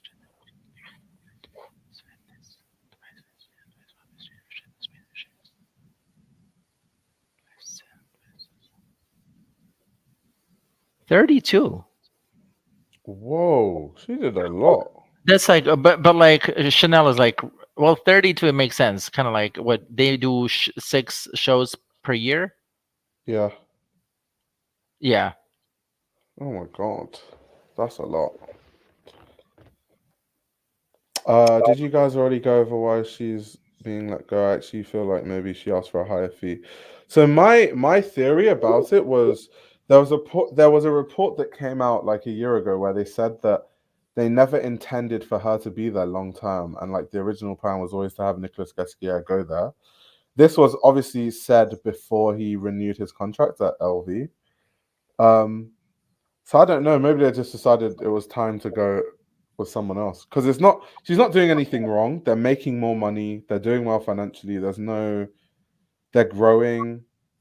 I think that she wanted to go. They did not let. Mm, They did not want her to go. Allegedly, and I have no way of confirming this.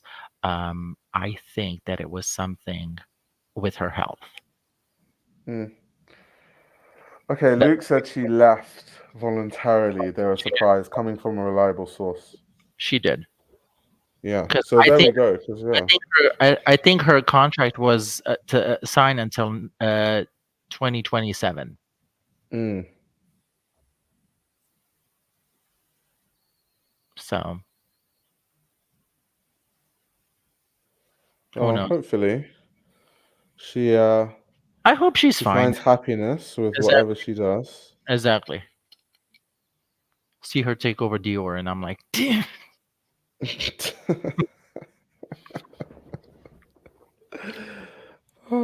Could it be someone from in-house? Maybe, maybe someone who's been there for a long time, but we just don't know their name and has worked since Carl was there and You all mean that sort of Virginie stuff.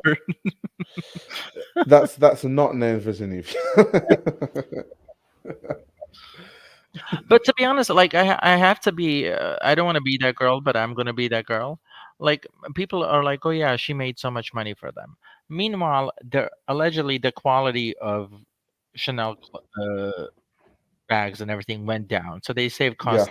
Plus, they almost doubled all the bags, like as far as Hmm. selling goes. So I'm like, money. How did you make that money when you just like did a trick that a lot of brands can do? I Yeah. mean, like, it's not because like you created like a bag that was like the it bag, or like you created a perfume that everybody. No, I'm like, I question those numbers Hmm. to an extent. Yeah. Right, I think Viard has taken enough criticism. Maybe she got tired of being all the time trashed. Mm, I I think there wonder was, how much of the criticism she sees. yeah. I don't think she gets on Twitter. Yeah, I don't think so either. If she got on Twitter, trust me, she would end. She would be gone a lot earlier because Twitter is not happy with her. No, Honestly, but Twitter is the wild wild west. Like people are yeah, so mean. yeah. I don't think that it was like the criticism, to be honest. I think like, but that's the same thing as like remember like Sylvia Fendi when she Yeah. said I'm gonna do it. I just like did two collections. I'm fine. I'm just gonna like Hmm. do accessories and Yeah. menswear. Oh, Rachel, that would be great. If you want to join, we could do like a fragrance stream. I'd have to like get out my fragrance collection and put it on the, I don't know, on the floor or something. And we can talk about fragrances for a whole stream. That would be fun. By the way, to the whole bullying part, I think no one put it better than Marc Jacobs. Marc Jacobs said, "I only care if Bernard Arnault is happy," and I 100% respect that. Mm. Did you already talk about Eddie Slimane? Yes, we did. He's the future of fashion. No.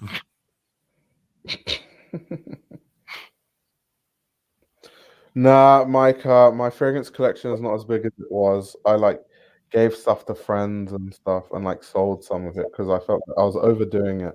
At one point, I had 100 fragrances. It's ridiculous. Jesus Christ. Um, so I was like, yeah, you can't use that many fragrances in a lifetime. So I was like, let me just chill out.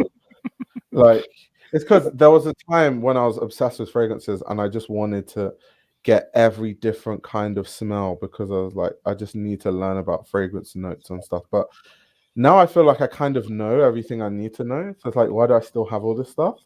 So I just started like giving it away to family members and like selling it and stuff. Now I have maybe like 40 fragrances. Um, but I still need to chill out. Like I actually need to chill out. I tried Acne Studio one. Fragrance. I don't think I've tried any of their fragrances Yeah, actually. it's new. I think it's actually their first ever. It's actually very good, very summery. Yeah, I'm sticking to that's mine. cool. I'm never changing mine. Never in my life. What's your favorite fragrance? Hands down, this fragrance is the best thing I ever smelled, and everybody asked me about it. It's from Maison Crivelli. Okay. It's a French. It's a this French guy, and it's called Hibiscus. Hands down, the best fragrance ever. Mm. Honestly, Oh, that's amazing. never changing it.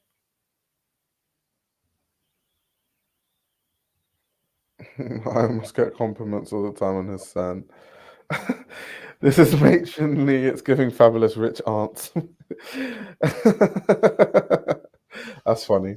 I get compliments sometimes on my fragrance, not all the time. Like, I mean, it because it depends what kind of fragrance you're wearing. Like because I've had enough time to like learn about fragrances. Some fragrances are more mass appealing.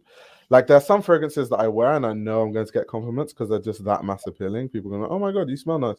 There are some fragrances that smell a bit like niche and weird, and like people that are into fragrances will be like, "Oh, that's really interesting." But most people will just be like, "That smells weird," or most people will just be like, "I don't like."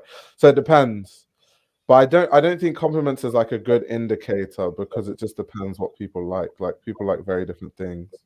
If you could choose one fragrance for the rest of your life, go. Guerlain, Patchouli, Ardente. Oh, is she exotic?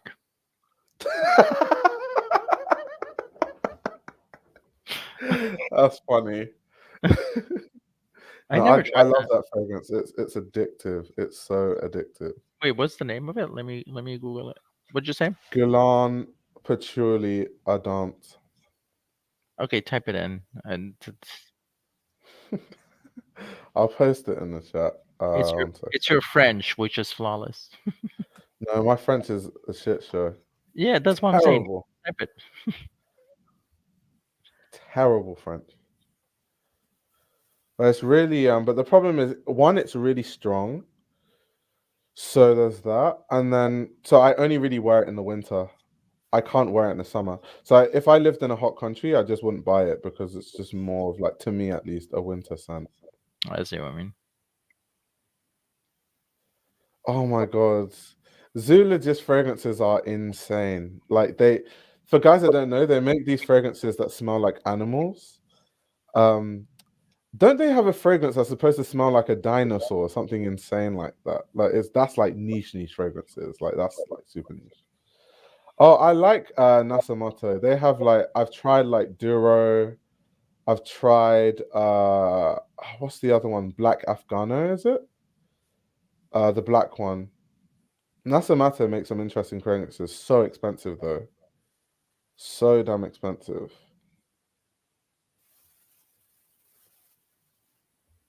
Man wants to smell like Triceratops. Yeah, exactly. They have a fragrance called T-Rex, exactly. Like the Zoologist is a crazy brand. It's fun though. But that's what I'm saying about yeah, Tyrannosaurus Rex is the name of the fragrance. Exactly. I knew it. Like one of their fragrances, you smell like a dinosaur. But it's fun though. But that's why I say about because when you get into fragrances, it doesn't just become about I'm trying to smell nice to other people. It's also like this is so interesting that a perfumer has the skills to make different smells kind of remind you of a place or a time or an animal or something, and that becomes the art of it.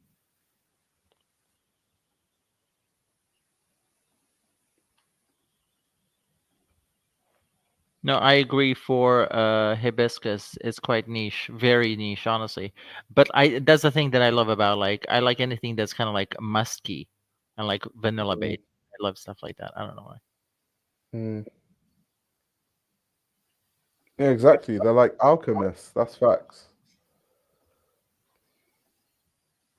That's very, very true.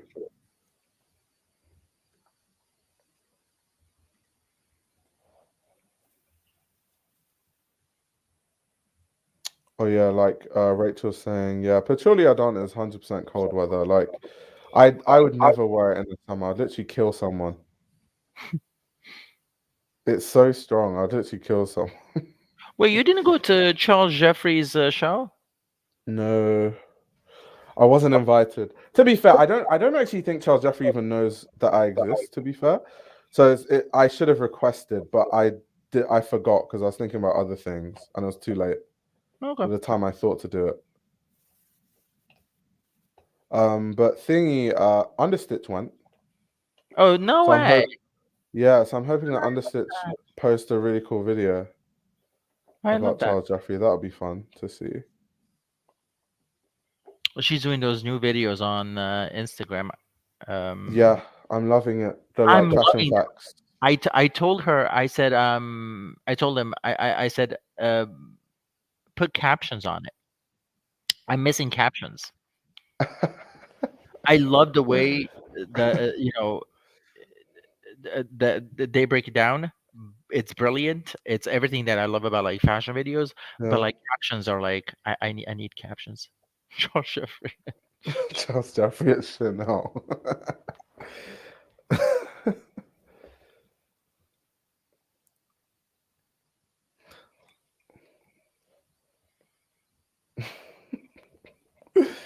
Wait, wait.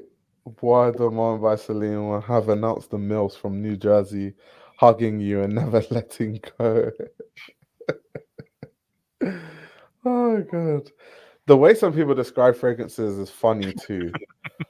Like people be like, this fragrance, to wear this fragrance, you have to be a masculine man. You have to be the kind of man that is in his masculine. I'm like, what are you talking about? It's a scent. You're like, you're taking this too serious. Like way too seriously. The runway is giving Fenty hair. I can't. Yeah, people are saying, what year is this? This is a cruise show, Cruise 2011. We're looking at the Carl Look, shows because look at I that. can't look at any Virginie shows. I'd literally lose my eyeballs.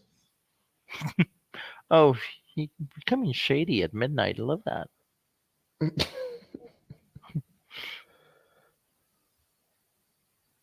This show is giving next on QVC.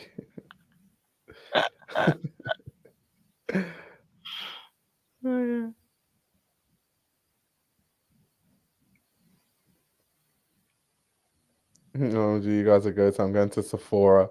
Yeah, go try some fragrances. Go smell some stuff.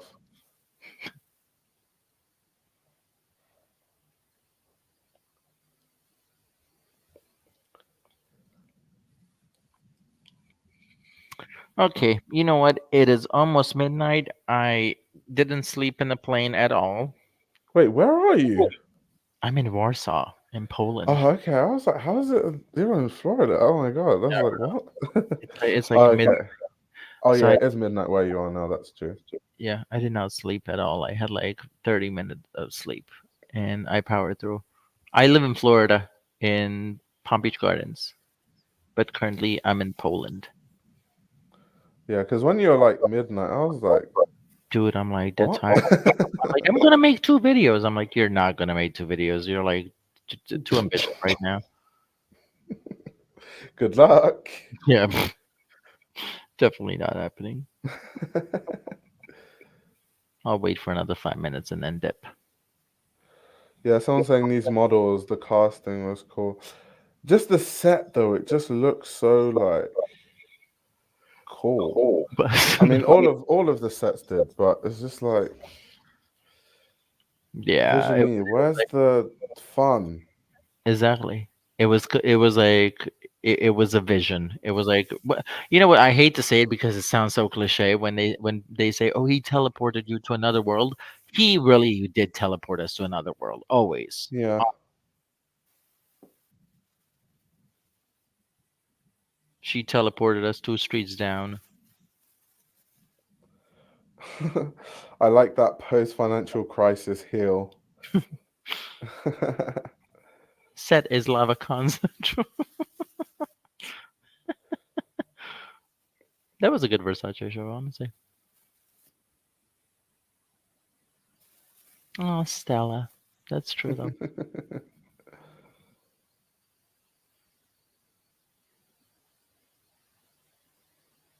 Eddie will make Chanel great again. Okay, Trump. Work.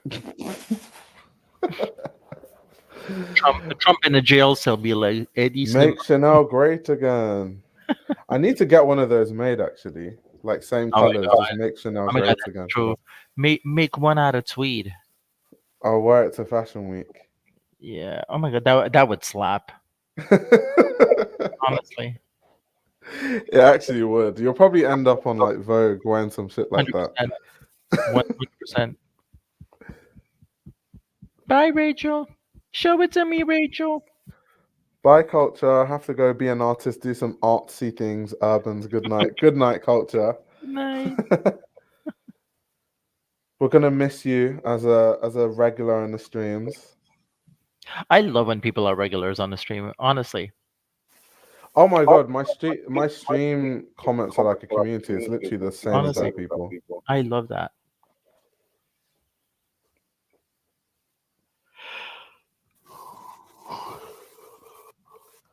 Wait, make America great again is current Chanel's. What's the MAGA aesthetic? I don't know what that is. Like a pistol in your hand and like It's like a three machine gun in the left hand. Is that the aesthetic? machine gun flag, 3 teeth, and and kind of hair in the ponytail that you did not wash for like the previous 20.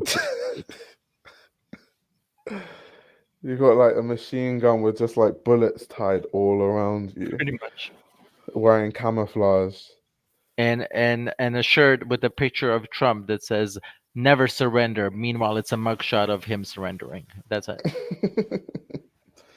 Hanan, you Oh, need. Hanan, That's how this that's when you plan to go live. I know. I always do it like kind of like a last minute. How do you do it? You do it like no. 20. Well, sometimes I do it last minute, but I try to schedule it the day before so people have time to Okay. like see it. I'm like, hey guys, I'm gonna be on stream in like 20 minutes. See ya. I'm like, What I need to start doing though is when I set up my streams, I need to post it in the community tab so then what? people can like set the reminders. I need to start doing that. Oh, interesting. Look at you being smart. I love that. I You love that. sound surprised. Oh my god. A little bit.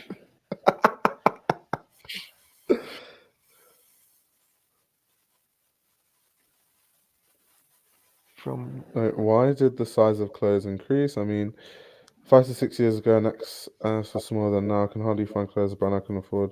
I think it's just because everyone got bigger, no? I think the average size in like I guess the US or France or wherever really back then and then now, I think the average size is just bigger now. So I think when the average size is bigger, then everything gets scaled upwards, right? So that's why like the extra small will be bigger, the medium will be bigger. I think that's why.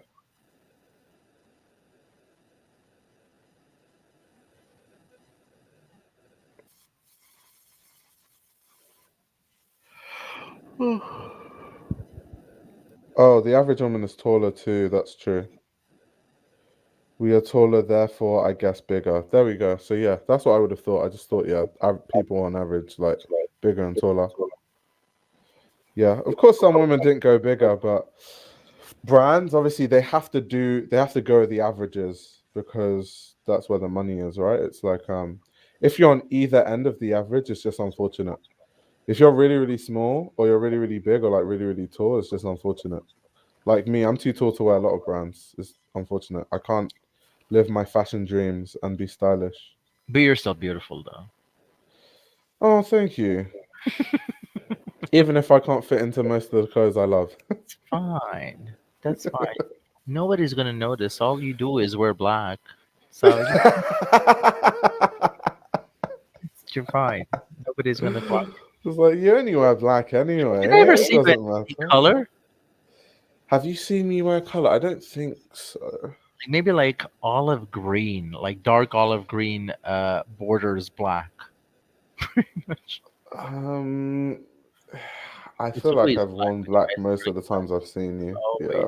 Honestly. It's the Yoji and Anzu Willemista thing. I'm just channeling my inner Anzu Willemista.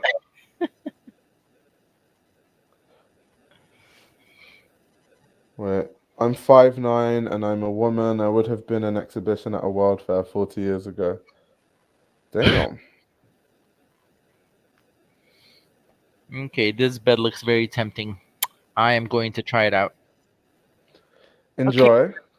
have a good night. All Enjoy right. enjoy the live stream. Follow me if you want to. If you don't want to, you're just homophobic. But I hope everybody has an amazing night. Have a good night. Good I'll talk night. tomorrow, Io. We'll Yeah, talk I'll about the talk to you show later. tomorrow. Oh yeah, definitely tell me about the Gucci thing. Yeah, yeah. I'll keep you posted. Um, follow. I deserve good. That's me. Have a good night, everybody. Io. Bye. Thank you for All having. right, bye. You have great taste in choosing people. Bye.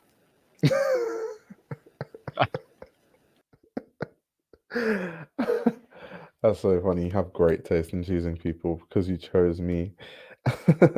You can follow Hanan on YouTube and Instagram at I Deserve Couture. Yeah, Angelina Mista has definitely had nothing.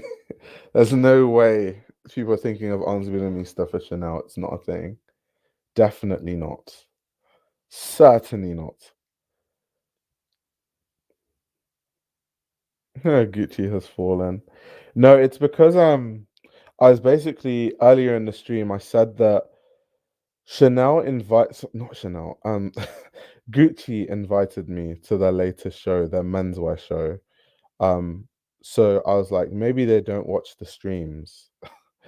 And then Hanan was like, he got invited for the same show, but he might not go. So he's going to tell me in person why. So that's what I'm trying to figure out. So when he wakes up, I guess I'll know why.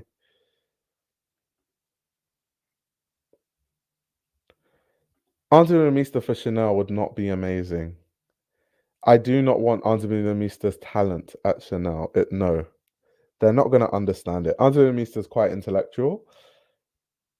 No.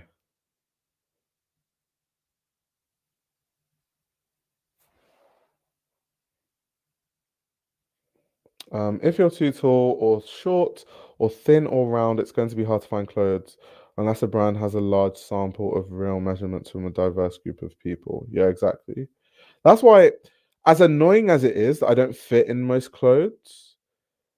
Um, I'm not mad at it because I understand that, like, My legs, for example, like my trouser size, I'm a 35-inch inseam. And most trousers just aren't that long. And I get it because most people aren't a 35-inch inseam. So why would they make that? They'll literally be like running at a loss. So I objectively understand it. It's just annoying to like have to navigate that all the time. Because like there's Kiko trousers. I'm like, oh, that's really nice. And I put it on the trousers on my legs, and it's like 3/4 trousers. So yeah, it's just annoying. Bro is gatekeeping Andy. Luke says just because the people don't deserve it doesn't mean we don't need it. They won't get it though. They won't get it.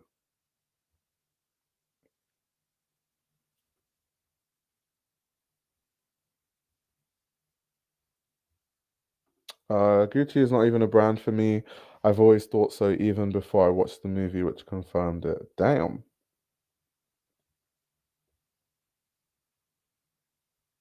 When you search streetwear brand, Gucci pops up. Damn, I had no idea. When you think about it, by creating just for the average consumer, how on earth are you going to create anything other than average goods? I mean, facts though. It's true, but that's what they do.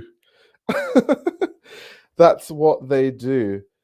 I've always thought, like myself, if I ever had a brand, I would do things in a very strange way. Like I'd have bigger sizes that are just for taller people and like sizes for like different bodies, even if like it's not as profitable, because it's just like, I don't know, it's just weird. I want everyone to look good when they wear my clothes. And I think that's really important.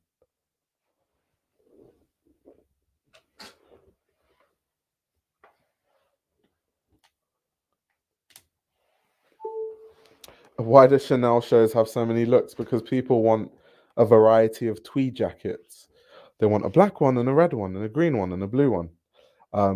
So that's why. But yeah, guys, this was really fun. I really enjoyed talking about Virginie Viard. So yeah, guess I'll end the stream here. It was really great talking to all of you guys. If you guys want to watch it back, definitely do, because a lot of good things were said, especially around the finances of Chanel and all those things. And I'll be back with another video very soon. The next time I'll probably live stream will be on Sunday, but in between I'll like post clips and videos and stuff. So yeah, thanks for watching, and I'll see you guys later.